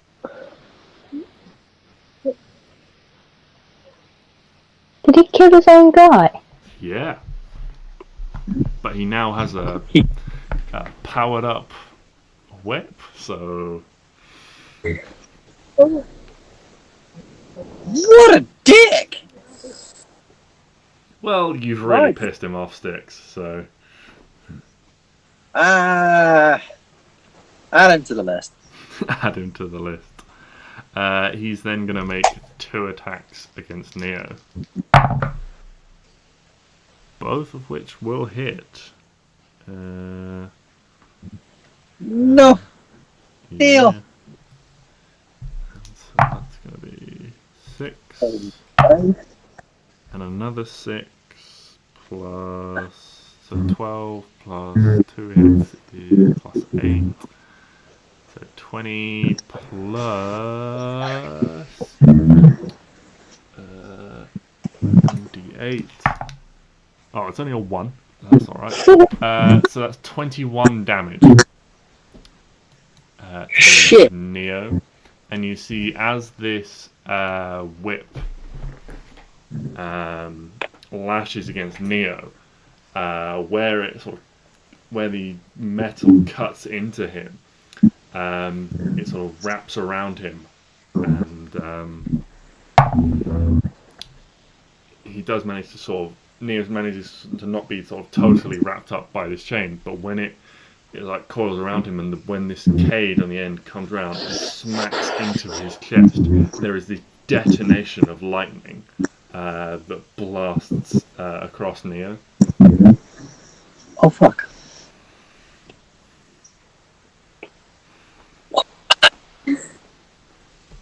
Probably. Maybe. And it is now Neo's turn, so he's gonna. Actually, no. I always forget Neo can do this. As a reaction, he's gonna cast Hellish Rebuke. Which I believe is also cast at the higher level, just 3d10. So 10 fire damage to this guy. And I've used my pen as a bookmarker, that's a mistake. 10. Any dodge? Yeah. Are you? Okay, sorry, that took me a while just to get everything figured out. Sticks. No, it's Neo. Fuck, it was Neo's turn. He just used to. Sorry, I'm getting really distracted. That Is okay. Heaven. Sticks, you're up. As Neo cuts back with his glaive, dealing 7 damage. The guy in front of him, he's still looking okay, or is he looking pretty beaten up? That guy's looking not terrible, but not as healthy as he once was. I find your answer vague and unconvincing. So? Well, on a scale to 1 to 10, he's probably a 5. Okay. In which case... So, the way we worked it is that if I take the attack action, I can tell my elk to attack one person, and I can attack another person. Because I have multi-attack. So I would get one attack, and the elk would get one. So, Or is that... you take control of the elk, then you can do that, yes. But you would have to be mounted in that case. Okay. To sort of act as a seamless whole. Otherwise, the elk acts on its own initiative, which I'm just always going to say is after yours for simplicity, and can then and then acts on its own. It is a more intelligent version of the regular elk because of this spell, so it will react differently to how a perfectly natural animal will. But for the most part, if you're not mounted, it'll act on its own. So here's what I'm going to do. I'm going to attack the guy in front of me. Yeah. Just cause. Baboosh. Yeah. 22. It's 12. 12. That's okay. oh no, one max damage roll and one the max damage roll. But there we go. And then going to go 5. He gets an attack of opportunity on me. He does. That's a 2. That's a 2. Fantastic. 10. Yeah. 15. Yeah. Advantage on this guy now. Yeah. I don't really, and would therefore quite like him to not be alive anymore. Oh no, yeah, that's what. Oh no, I can't do that because I've already used the attack action. Never mind. I'm going to therefore not do a smite, but I am gonna hurt him a little bit with another attack from the sword of Thrikdir. Thank That God. just hits. This guy's wearing. Oh. He's not wearing metal armor because he's a sailor, but he's wearing sort of what looks like fairly sturdy leather armor. Get fucked, idiot. One hand. 11 more damage.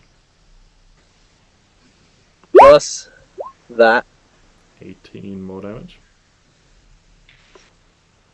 and then I'll move. Yeah. Yeah, when the divine energy courses through this this captain, you can see he really doesn't like it.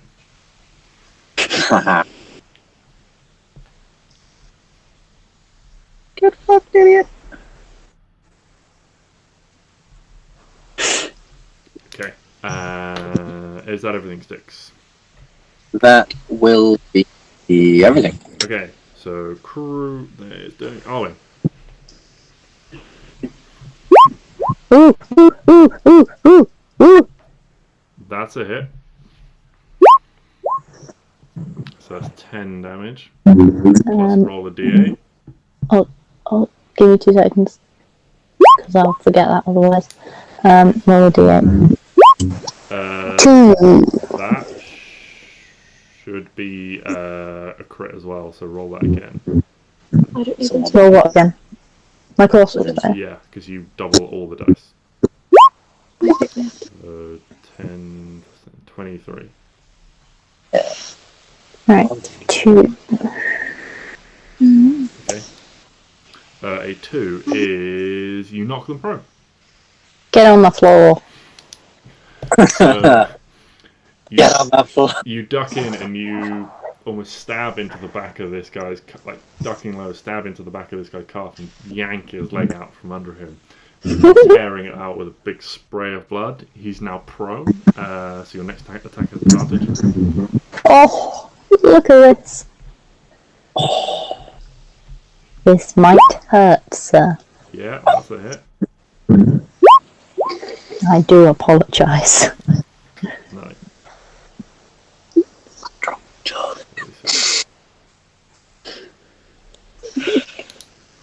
Okay. Anything else on your turn? Not mine, but I'm gonna flame the bad dude. Okay. This No, this yeah, bad man. 20 hits. 4 fire damage. Is that rolling right? I don't know. That's supposed to add something, isn't it? Oh, I'm supposed to add 2 to each of them. Is it 2?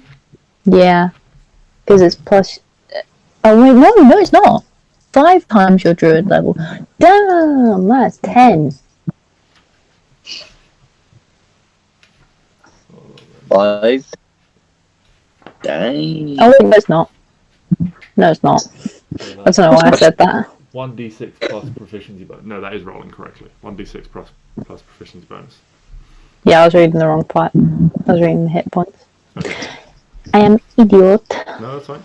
I'm just checking. So that's another 4 damage. This guy is not enjoying life at the moment. Clary, if that's everything, Arwen. Mhm. Okay. Clary, you're up. He's good. Try the sneaky sneaky. That's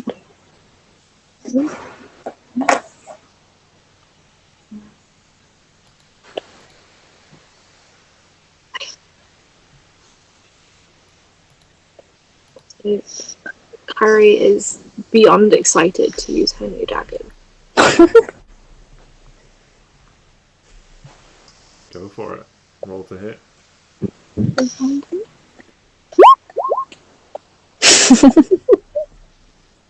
Those sea legs.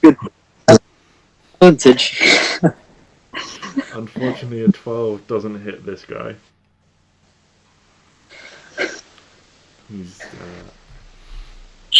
He's almost unaware that it's just the rough, like, hardiness of his armor just turns this dagger in your hand, and you're not able to pierce him yet on this one.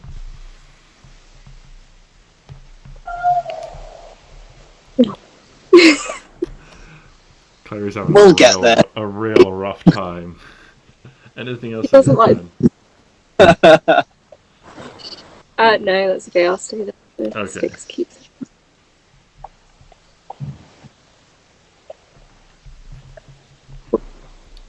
Okay. It is this guy.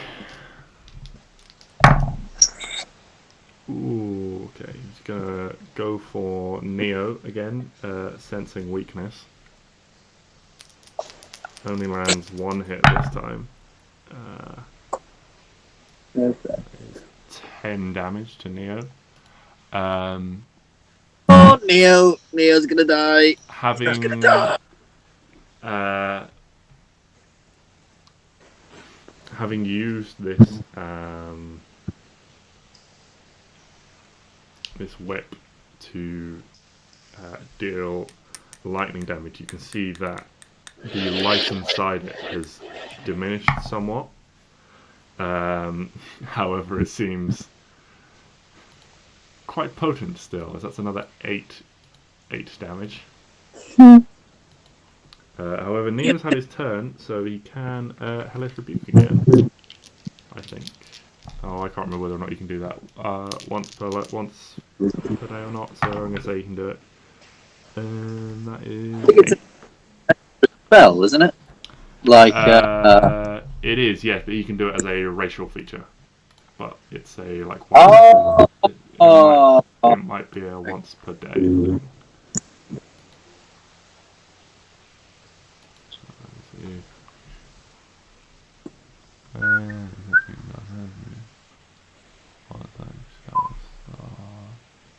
Yes, okay, you can only do it once. So he's not going to do that, so he's just going to suffer. Although he is going to attack back. One of those will hit, so where are my D8? That is 5 regular damage. Plus...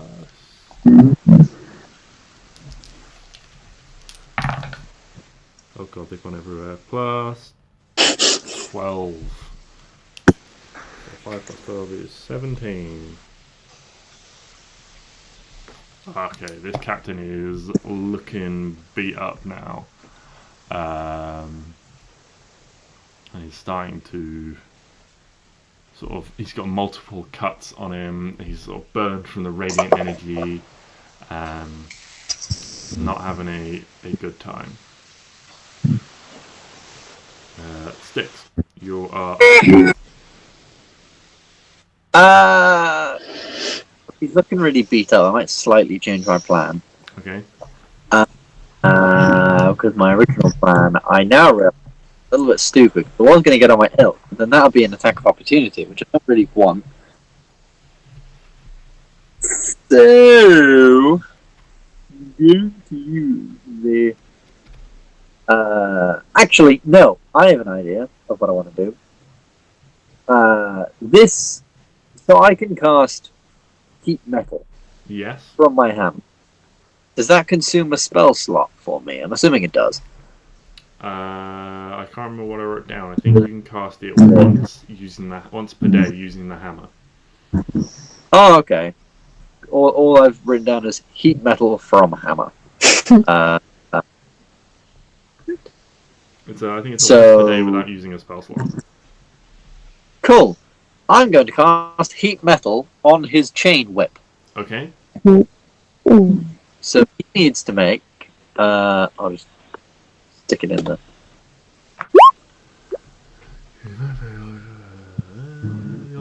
Glow red hot and... If I know when you cast it, I'll tell spells you can burn things. Again, if a creature is holding or an object, you take damage from it, the creature there puts you saving throw or drop the object if it can.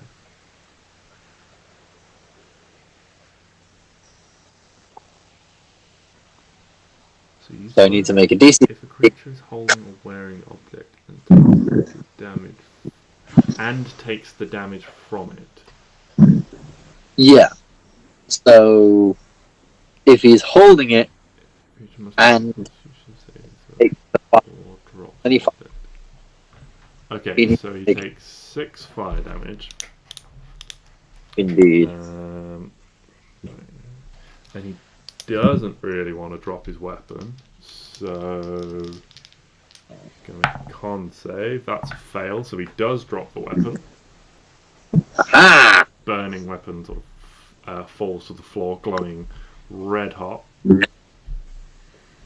And that's actually. And now seeing he's dropped his weapon, can I get up on my elk? I mean, yeah, it's still. He can still make an attack of opportunity against you. I don't care. I'm doing it. That's a 22. 22 hits. You take 5 damage as he punches you in the back of the head as you try and run away. You know what? I can accept 5 damage. 1 plus 3. Damage to get on to my elk. My boy. And that's it. Okay. It's on my elk. Oh, I think that's what I can do. Hello, that is me. Okay, let me think. Okay,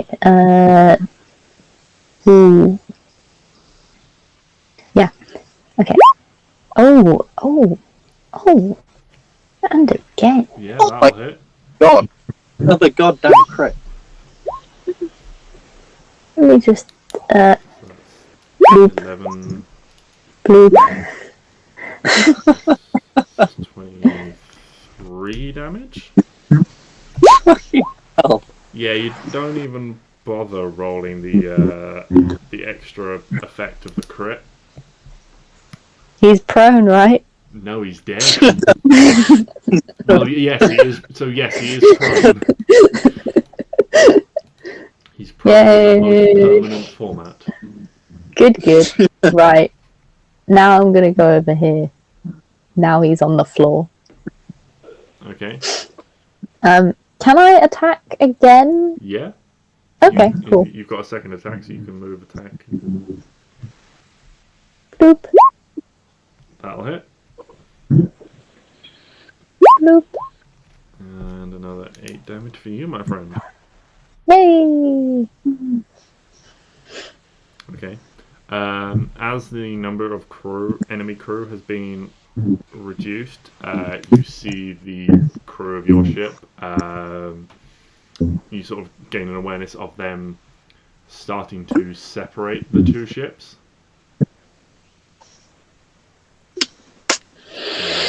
So a couple of them go around and start.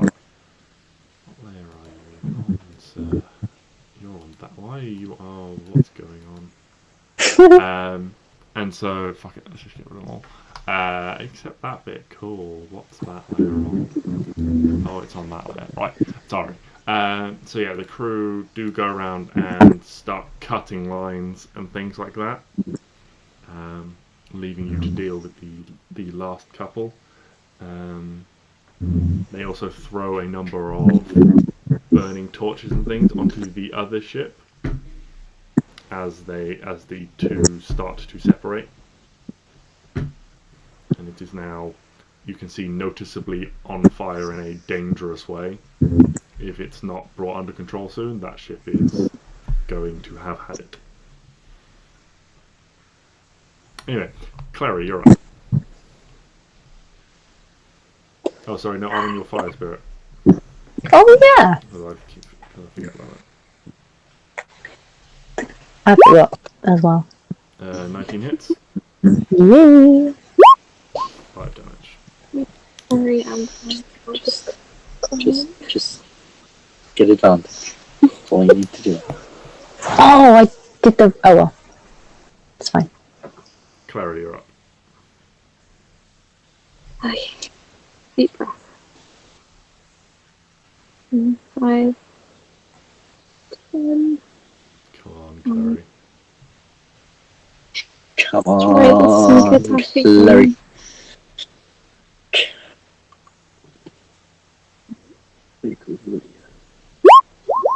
It hits! Ah! Clary's been having a real rough time, but I needed this. Bad.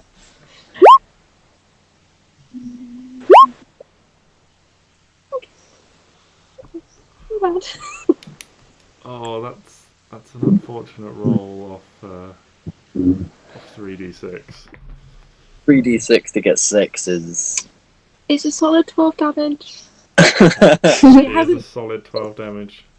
That's And she 2 couldn't ones. even hit the rope properly, so this is an achievement. You definitely hit the rope. It's just the rope had a certain durability that a single swipe couldn't cut through. Yeah, so Clary darts round, and while this guy is distracted by fire and a man on an elk and things, sticks him with this with her dagger. Draws out it. Even though it didn't look too noticeable a wound, he certainly seems to be suffering from all his many cuts and scrapes. However, it is his turn. He seems determined to do something, so he's going to go for Neo again. That's going to hit. I mean, it doesn't matter what he rolls, to be honest. Neo goes unconscious. Why does Neo go unconscious? Because... Oh, he hasn't picked up his whip, has he? Yeah. So he's gonna... Well... He... Let's see, makes a constitution... Let's see, make a constitution check.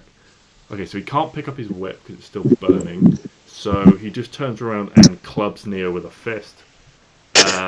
Which actually is still enough damage to knock him unconscious. Damn it.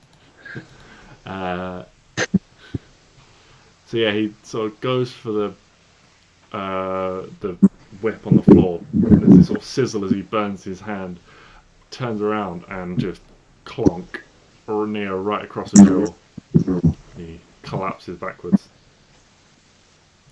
That's the end of his turn. Would be Neo's turn, but he's unconscious. That's a death save. That's a 6. That's a failure. Sticks. No!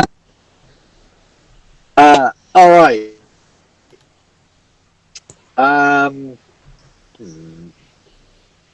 What to do in this situation? What to do? Charge. Yeah, okay. Elk, let's ride. 5, 10, 15, 20, 25, 30. I'm just going to reach down from the elk and just sort of give him a big pat on the back. And almost like giving him a pat on the back, but then also trying to pull at his armor to sort of almost try and help him up off the ground, and give him 20 points of lay on hands. So he now has 20 HP. Okay. To Neo, presumably. Yes. Okay.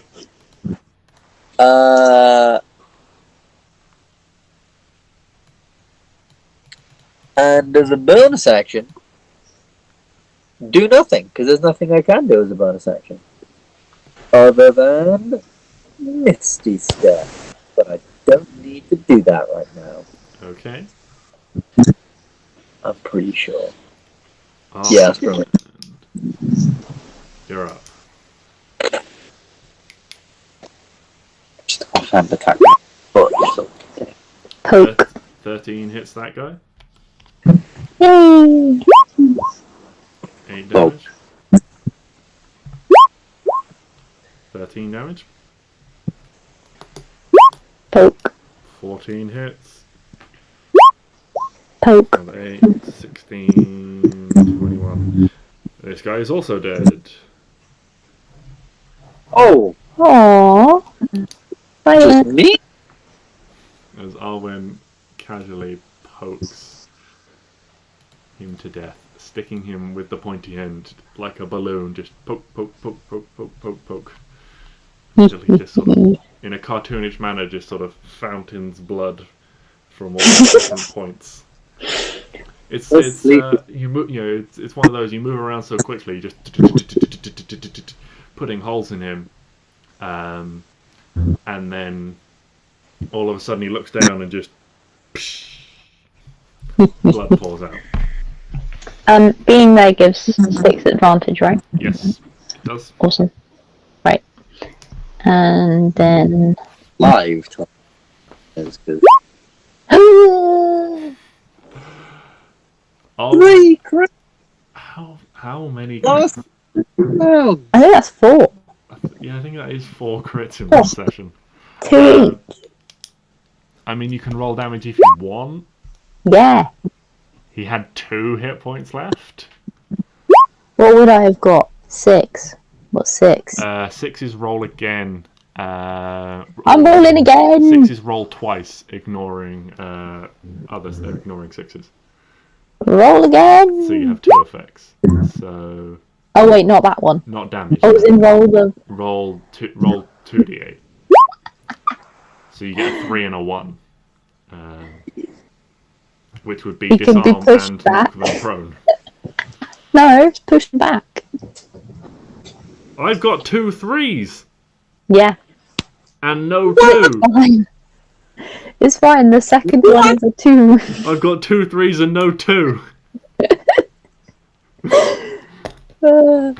And also, you say yeah like you knew that. Well, I saw it a second ago and I was like, oh, I know what you mean, it's fine. Okay. I think you've been sitting on that information since I sent it midweek, and I was like, why didn't you point it out to me? No, I literally just noticed when I was like, oh, I rolled a 2. Oh, I know what you mean, it's okay. Or a 3, whatever I rolled. Oh, yes. Rolled it. Well, he's also dead, as just consumed by burning fire. And pushed back, so now he's in the pile. He's just in the pile of dead. Yes. It's dark. Oh my god.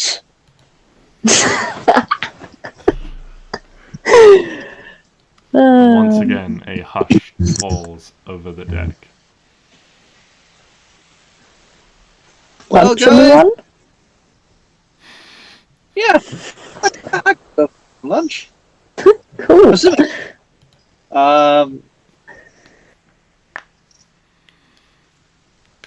We got any green?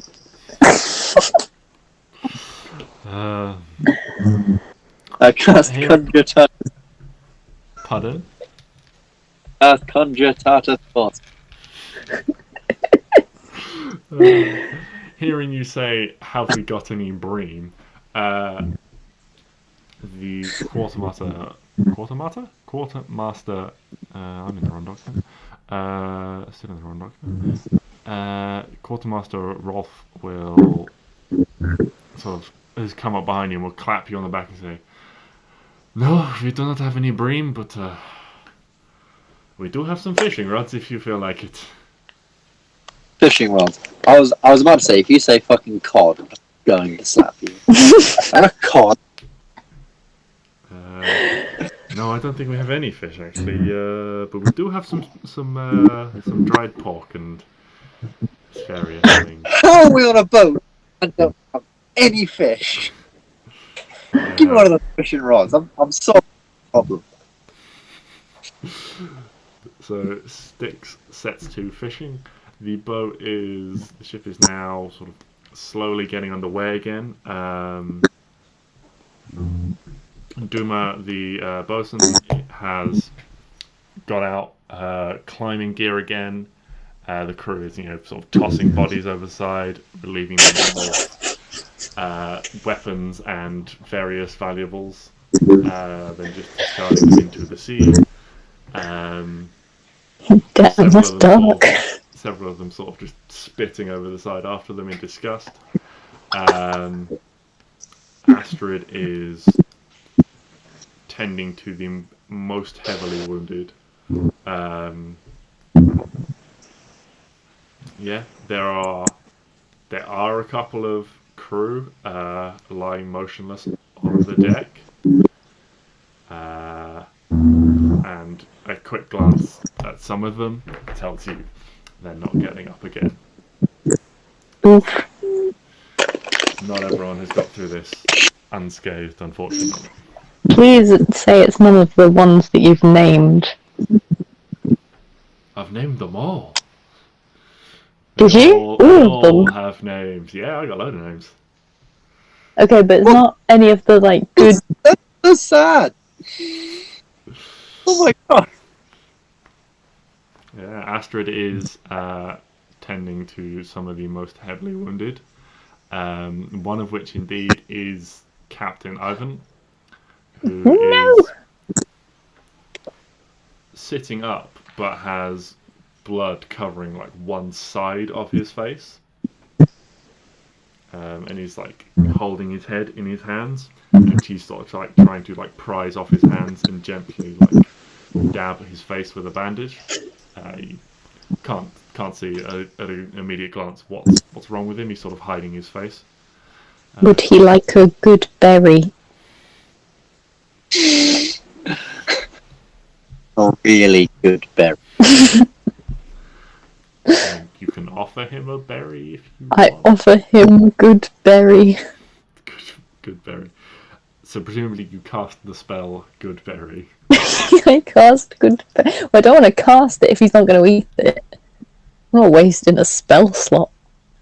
So you just offer him a berry. Would you like a good berry? He's sort of on the floor. He's just like, no, just leave me be. I'll be It will alright make in a moment. you well. It is fine. Astrid will do everything.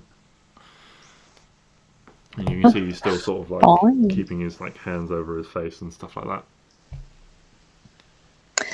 Fine, doesn't want any more good berries.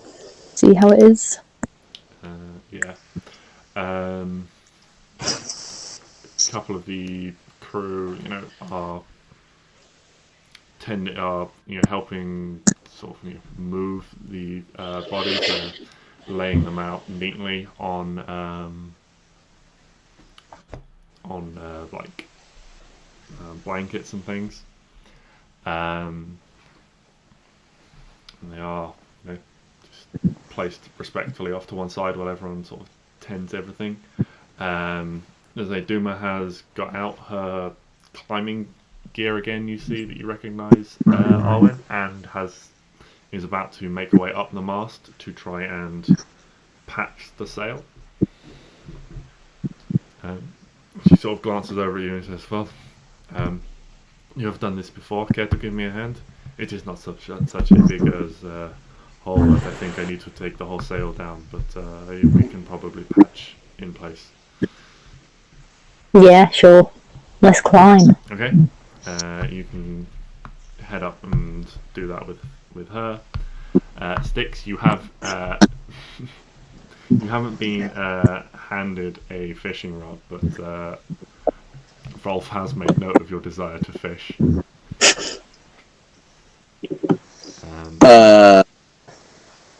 After spending 2 seconds thinking about it, Victor somewhat realised that maybe that was just the heat of the battle talking and his hunger for fish. And has now realised, oh yeah, the boat's still a mess and people are really badly hurt. So I'm going to go to Captain Ivan and just put a hand on his shoulder and give him my last 5 points of lay on hands. You should have 30 points of lay on hands. I should have 30 points of lay on hands. Okay, I'm just going to give him 5 points of lay on hands, and that gives me 5 left. I don't know what's going to happen today. So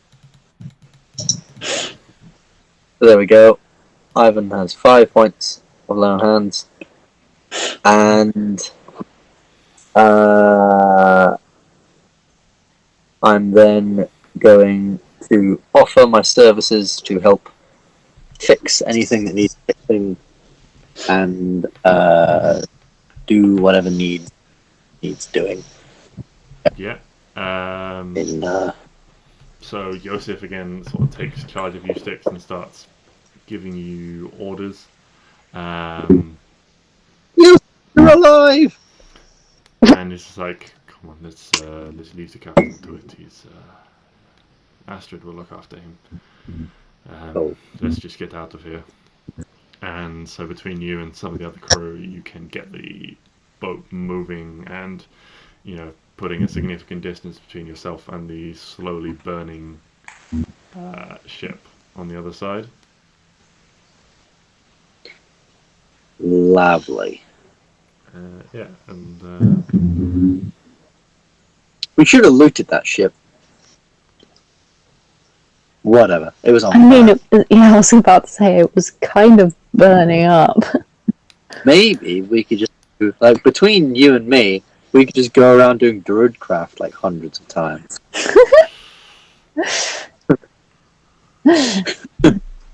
No more fire. No more fire. Maybe that's how we make money. Off ourselves up as the Traveling firefighters. fire. Just constantly casting spells to put out fires. And then maybe we could start. We actually start the fires. No, that's bad. Bad sticks.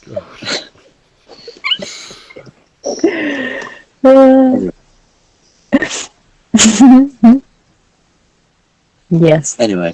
I mean, no. Yes. What? No. No. But yes. yes. I'm sure we could do that, like, for some shit. So the ship is underway and things are being tended to a certain degree.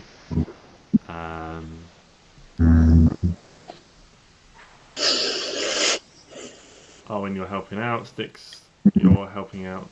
Neo is sort of lending a hand where he can, trying to patch things up. And I think he's got a little bit of sort of combat medic training. He's just sort of helping apply bandages and things like that. Clary, is there anything you'd especially like to be doing? Honestly, Clary is very embarrassed when she has found herself quiet face the way that she doesn't make things work. Well, I don't think Clary's made things worse at all at any point, but that's fine. Yeah, you can just find a quiet spot out of the way. Everyone's there's certainly a somber air in places amongst the crew, and you travel for most of the rest of the day, but stop preemptively early in the evening.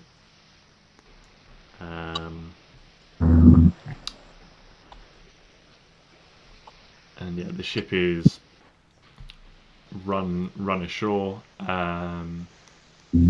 for the night. Everyone, and rather it is actually sort of grounded on the shallows rather than anchoring. The orcs set up for an evening meal. They bring out a large amount of food and things like that, and it wasn't for the somber occasion. You'd almost think they were planning a party.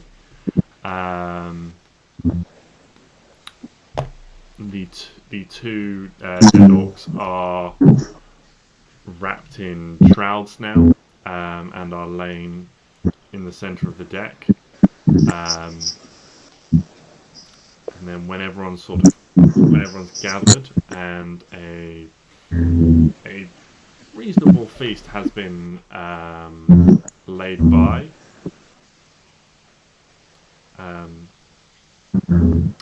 Ivan steps up. He's got this large bandage wrapped across one eye now, that is still sort of leaking blood through it slowly, you can see. Seems like he's probably lost his eye. Oof. He's also sort of limping a little bit as well, and he steps up to say some words. I'll find the notes I was looking for in a minute. And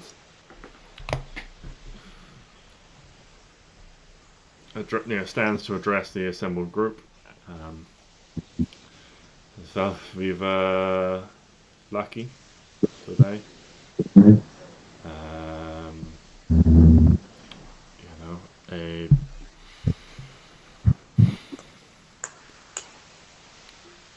Again, we must thank the gods that those of us who have made it out are all right.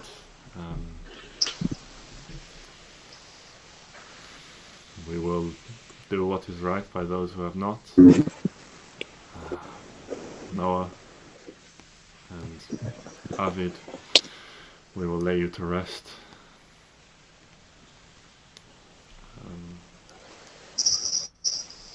Arvid was joyous. She brought life to those around her, and was a fiery one. She held Argul most keenly in her heart. The storm, the wind, and the waves. She will be missed by all. There's sort of a murmuring of assent. Everyone has been given a drink. A few of them sort of step up and who knew the fallen slightly better, and say a few words as well. Before Ivan raises his tankard once more and says, Argul, Arvid, may you find a joyous celebration in the halls of the deep. And they, respectfully lower her body over the side, and it sort of drifts away from the boat a little bit before it sinks beneath the waves. And then Ivan seems to choke on his words a little bit. Just Noah, you were the youngest of us. You should have had many years at the sea. You should have lived, laughed, made merry. Had a ship of your own one day, perhaps. Oh God, how am I going to tell you about that? And you just see his one good eye. He just slowly just starts crying. The seas were not your favourite calling, but you took to them. I know you kept a weather eye on home. You emulated Svild, and I know you expressed a desire to be not buried at sea. So we shall bury you amongst the trees as you expressed a wish for. And the body is lowered into a boat, a small rowboat, and is rowed to the shore, where during the course of the afternoon, when the preparations were going on, a few orcs did cross into and they found sort of a singular, one of the large tree on the shoreline, and there's a pre-dug grave, and everyone just stands on the deck of the ship watching as the body is slowly buried.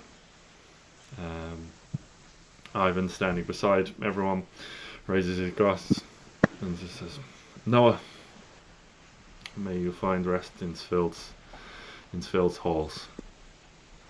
And everyone drinks again. Then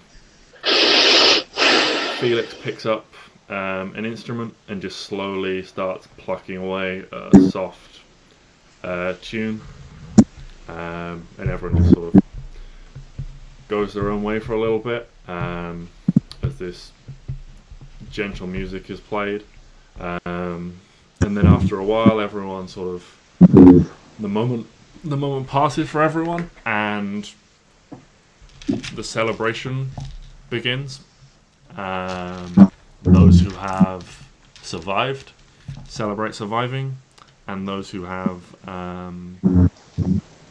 those in mourning celebrate the life that the portion of life they got to live before they passed away.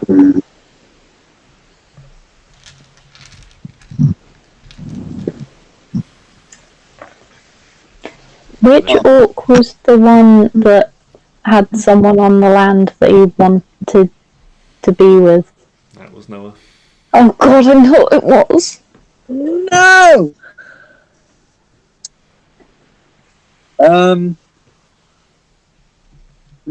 Got a Captain. Do we know anything about these people that attacked? Do we know anything like are they a part of a larger band, or are they just sort of a random band of brigand pirates that came along? I do not know. It's possible a ship like that wouldn't normally be alone. I would expect a small ship like that to be traveling in at least pairs. Maybe they got separated, maybe we were a chance encounter on their way somewhere else.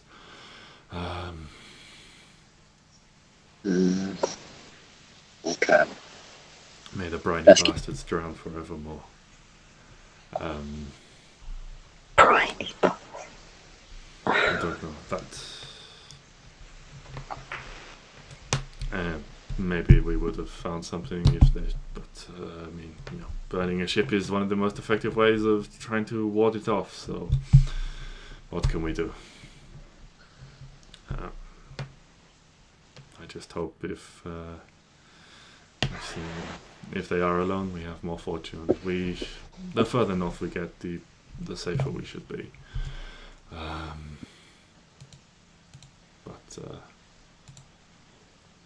don't know. I do not have. Forgive me. I do not have the space to think on this today. Understandable.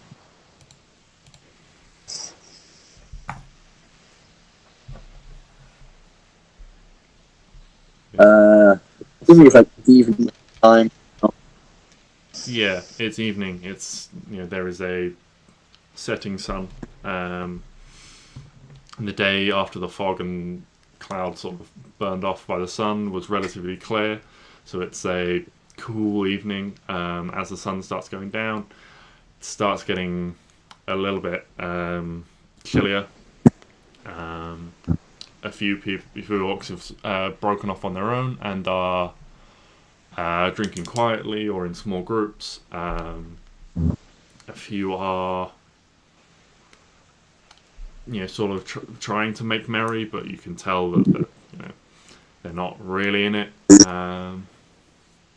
They're just sort of, it's tradition, so they are ploughing through for the sake of tradition. Yeah, and you guys can pass the evening just in and amongst everyone. There are stories going around, people telling fond memories and that sort of thing. Yeah, and just generally offering up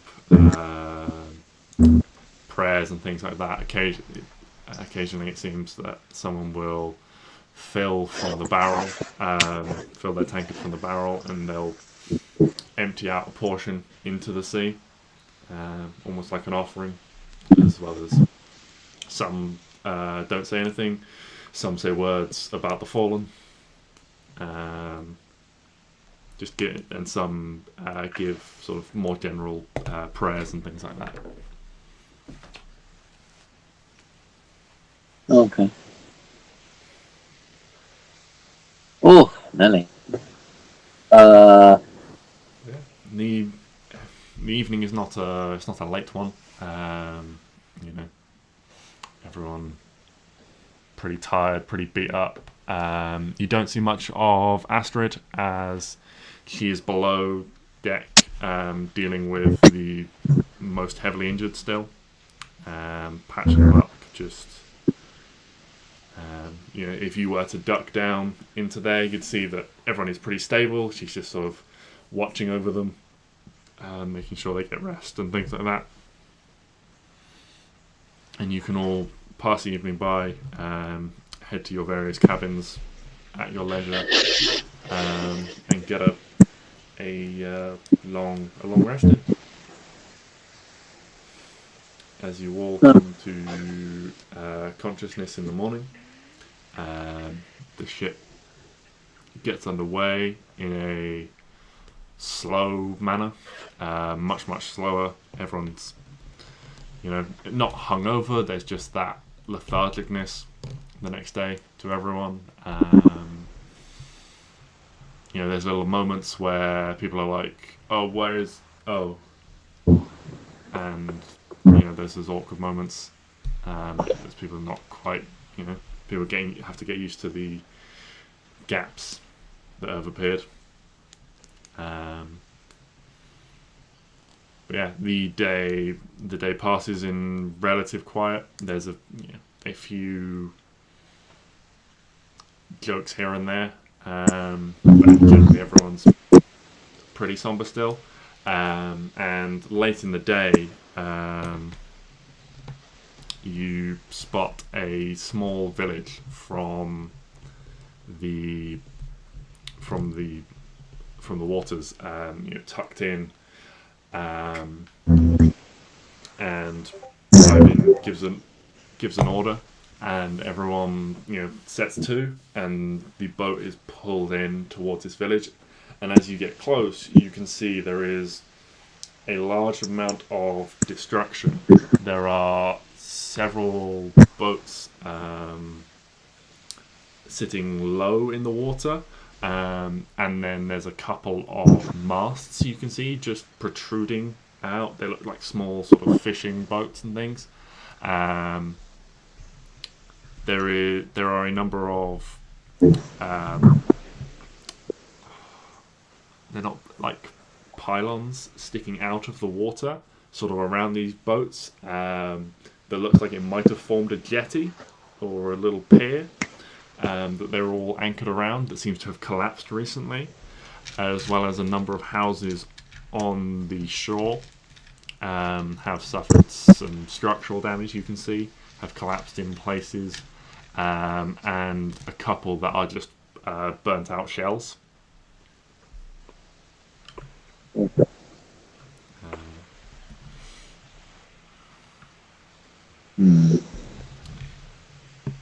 We're stopping here, right? With some people yeah. Ivan will, you know, give the order for you. We'll stop here for the night. These people look like they've been through some trouble, and we could all use a bit of a rest for a bit. Sounds good. So, disembarking the ship, you are rowed to the land. A little crowd has gathered. A small group of slightly older orcs put forward.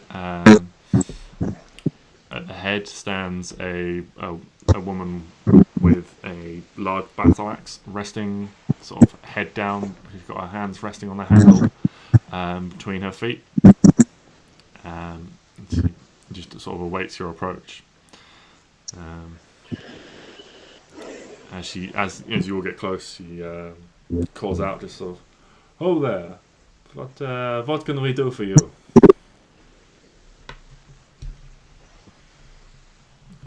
Ivan just sort of raises a hand in greeting. It's like, we are wondering what we can do for you.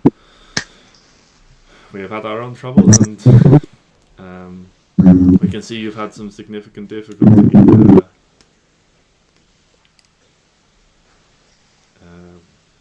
what happened to all your ships? The last time I came this way, this was a bustling fishing village. Well, it was the earthquake. Wrecked everything in. They were all tied up together for the night and smashed together. So we have two. We have managed to keep afloat. They need some work before they can go out on the open ocean again. And we have a lot of salvaging to do.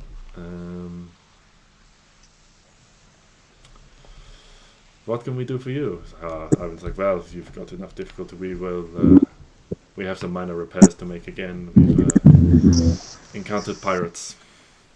At this, you can see her hand sort of tighten on the top of the haft of the axe. So, we are familiar with the pirates. They have been a problem recently. You know any more about them? Are they unified anywhere, or is it they just little kind of? From not really. There's they run no colours, which is odd. But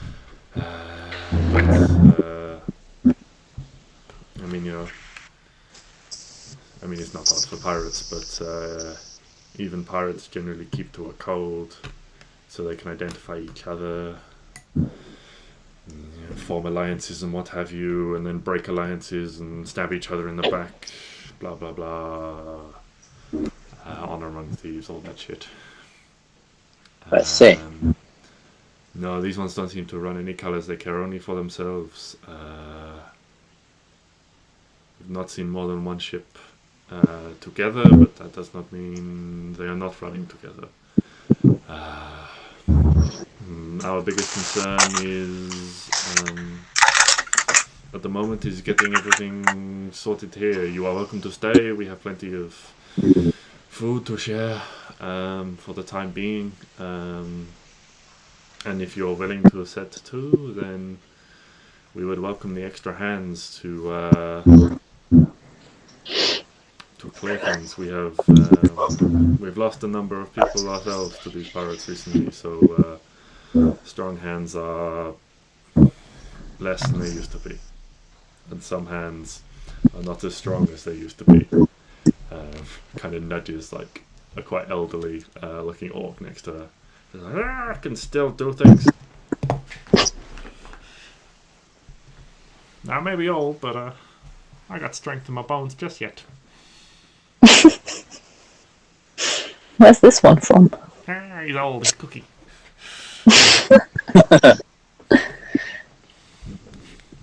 When the age goes, so does the accent. It will be forgotten before next week.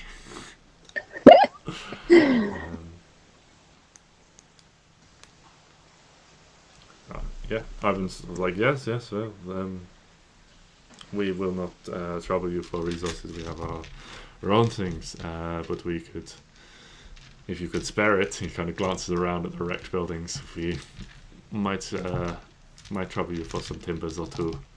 If not, we will limp along just fine.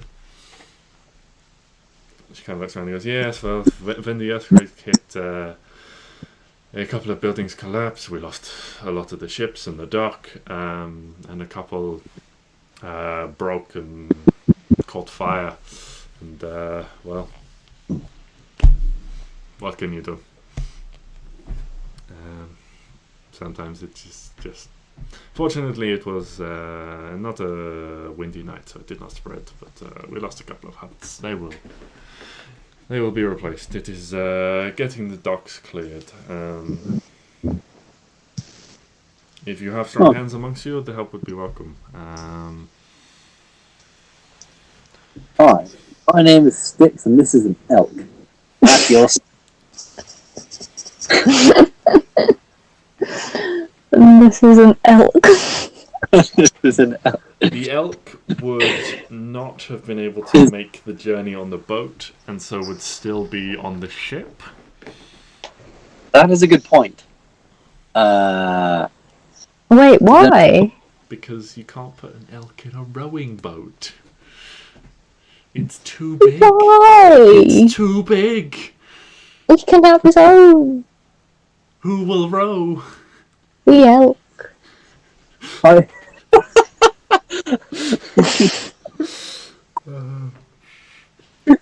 He's just got his front half off the front of the boat, and he's just paddling. He's really trying his hardest.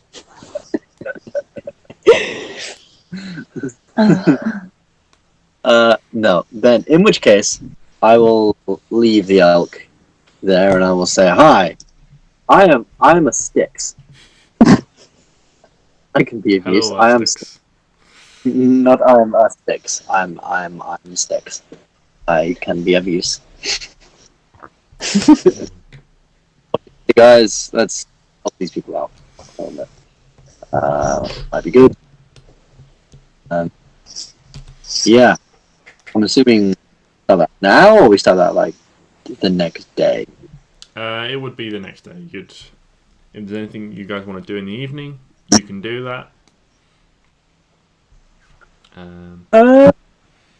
Any conversations you want to have, anything you want to work on. Otherwise, we'll just cut to the next day again. Think I'm good.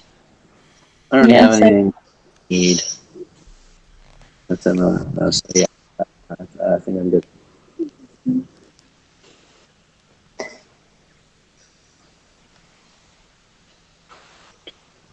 Okay, so you meet up the next day, and the woman who stands before you has introduced herself. Her name is Nash. Nash. Nash, yes. And sort of, there's a reasonable group gathered. A few of the crew are there, as well as a few villagers and things. And she says, "Well,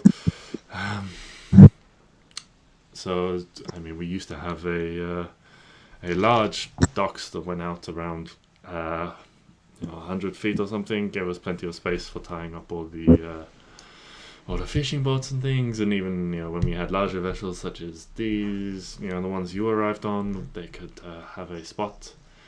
It was good for bringing in larger things if we needed shipments and stuff. We used to get lumber drawn up from the main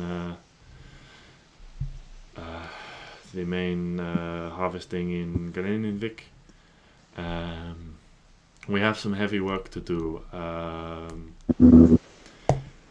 We may have to be under the water for a long time, so I don't want anyone being stupid. Also, everyone take one of these, and she opens a little chest, and inside are a number of glass vials with a glowing or softly glowing blue liquid in it.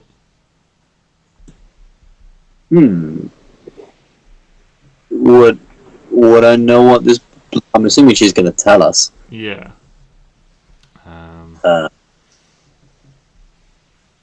These will allow us to work in and out of the water all day without issue. It is difficult to break up some of the larger pieces if you have to spend half your time diving up and down. So these will do not worry, you do not have to spend your whole time in the water. He's kind of talking mainly to you guys as the non-orcs. But yeah, these are essentially potions of water breathing, Ooh. which allow you to breathe underwater for 24 hours. Nice. And everyone takes one and sort of divides off into smallish groups. And you guys start tackling ships. each one is sort of a little bit of a puzzle to try and work out, because where it's both collided, where the earthquake has shaken up and caused the water to crash these boats into the dock with force, they have become sort of tangled together. Bits have collapsed over each other, so it's a little bit of a jigsaw puzzle, as well as to try and figure out which bit's where, and which, it's like this bit's over this bit, but this bit's also over this bit, so I've got to lift bit C before I can actually lift bit B, and so on. And with tangles of netting and stuff like that as well. There's also a large amount of disturbance. You can see diving down the water is pretty murky in places because of everything that's been like kicked up from the earthquake. And at one point you dive down, and everyone just roll an investigation check for me. We'll see who rolls the highest to see who spots this first. Investigation. Arwen, stop it. Sorry. What's the 5th crit this game? Save some for the rest of us. I apologise. I will do better next time. Well, Neo's definitely not spotted it first. 17. Okay. So, Arwen, you spot this first. Beneath the end of where you think the jetty or pier should be, you kind of sort of take it upon yourselves to go out the furthest and spend a reasonable amount of time sort of exploring first. This sort of sensation of just being able to stay underwater for as long as you like is quite new to you. And so you swim out a decent way, and you are the first to spot the hole that has appeared. It seems like the shifting of Earth has caused something to break open, and there is a dark cavern in the ocean floor before you. There's a plug hole to the centre of the earth. All the water's going to drain out of the sea. Everybody run! Oh, swim! Run! Swim! Can I look at it? Can I stick my head in it? Yeah, it's a large, like 10-foot diameter hole. Oh, it's quite big. Sort of, cracked open. And looking in, it's very, very dark in there. You can just about make out sort of the rough. You've got dark vision, so you can sort of just about make out through this sort of grey gloom. Looking in, it seems like on the outside this is all very rough natural stone, but on the inside you can sort of make out columns and buttresses and things like that as you start to swim, if you actually swim down inside. And you can see that you end up in this sort of domed room. Did I find Atlantis? In this like domed room, maybe sort of 50 feet across, 50 feet high, with these, again, like arches and columns sort of forming this ceiling where there's this crack at the top. And in the centre at the bottom, there is a circular seal, it looks like. There's a big carved circle rests in the floor with these mosaics and glyphs on it that you can make out. But right in the centre is a huge piece of stone that you reckon is the piece that's cracked out the top, has just fallen. And you can see there is a giant split about halfway down the middle of this seal. Do I know what the seal has on it? Like, with the bit that's not cracked. Yeah, make an investigation check. 19. So the seal is carved with aquatic-looking creatures that you don't recognise. There seems to be some purely aquatic and some that are a mixture of sea dweller and humanoid. Nice. Could I? I'm not sure whether that'll be useful. I'm definitely coming to get everyone else. Like, come look. Tis a thing. Yeah.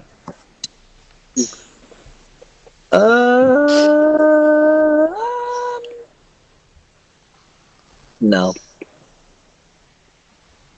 This place is weird. Do I know anything of these creatures No. I can see on the thing now?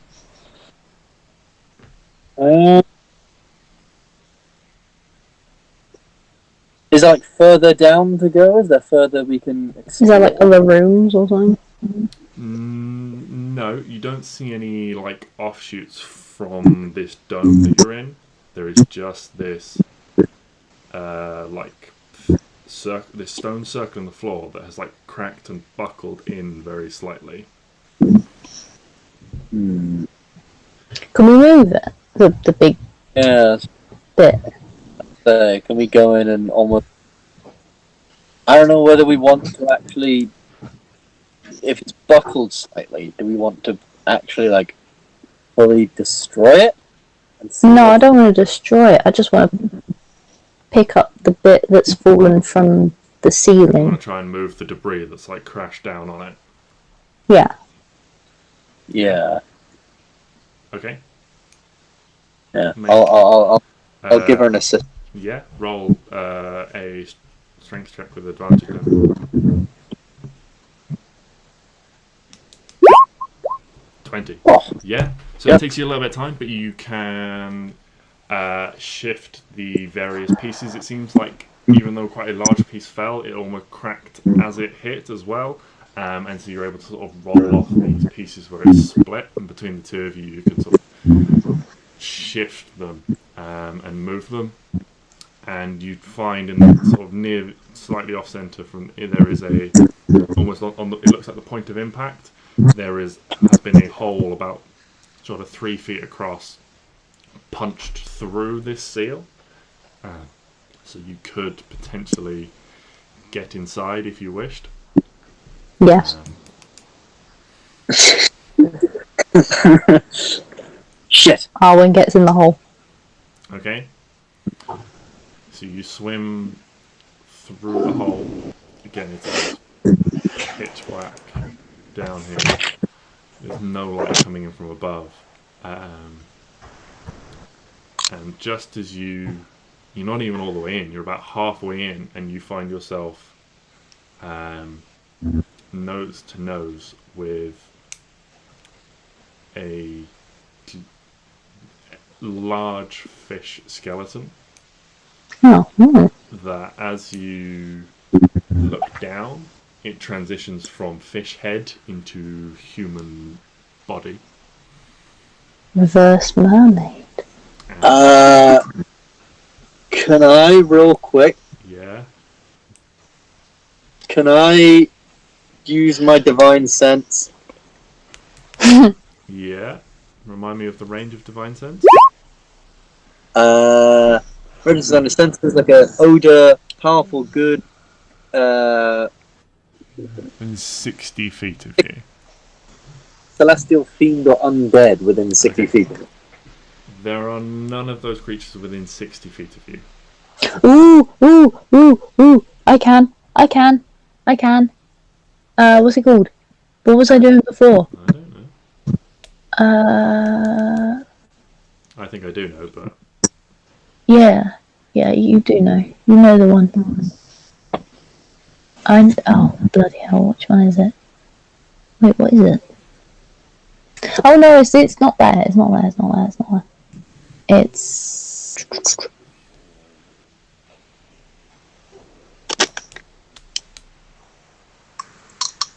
the primeval awareness thing. Yeah, can you... I'll put it in the thing. Sorry. Yeah. So yeah, you pause briefly when you come face to face with this thing. So for 1 minute per level of the spell. So what level spell are you doing? Just one. Okay, so you expend the first level spell slot, and you can sense within 1 mile. There are undead within 1 mile. Oh no! Wait, is this fish going to eat my head? Shit. Damn it!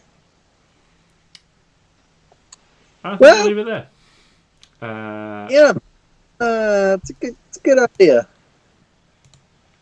Just right at the entrance to this. Dead fish cave. Yeah. What could possibly go wrong with the dead fish cave? I don't want to die underwater. There's an easy solution to that. Die. What, die above water? Yeah. Or... Just leave. Oh, okay. This is Well, I think that's a good spot to leave it all. yeah. You can explore the fish mines later on and see if you have indeed found Atlantis.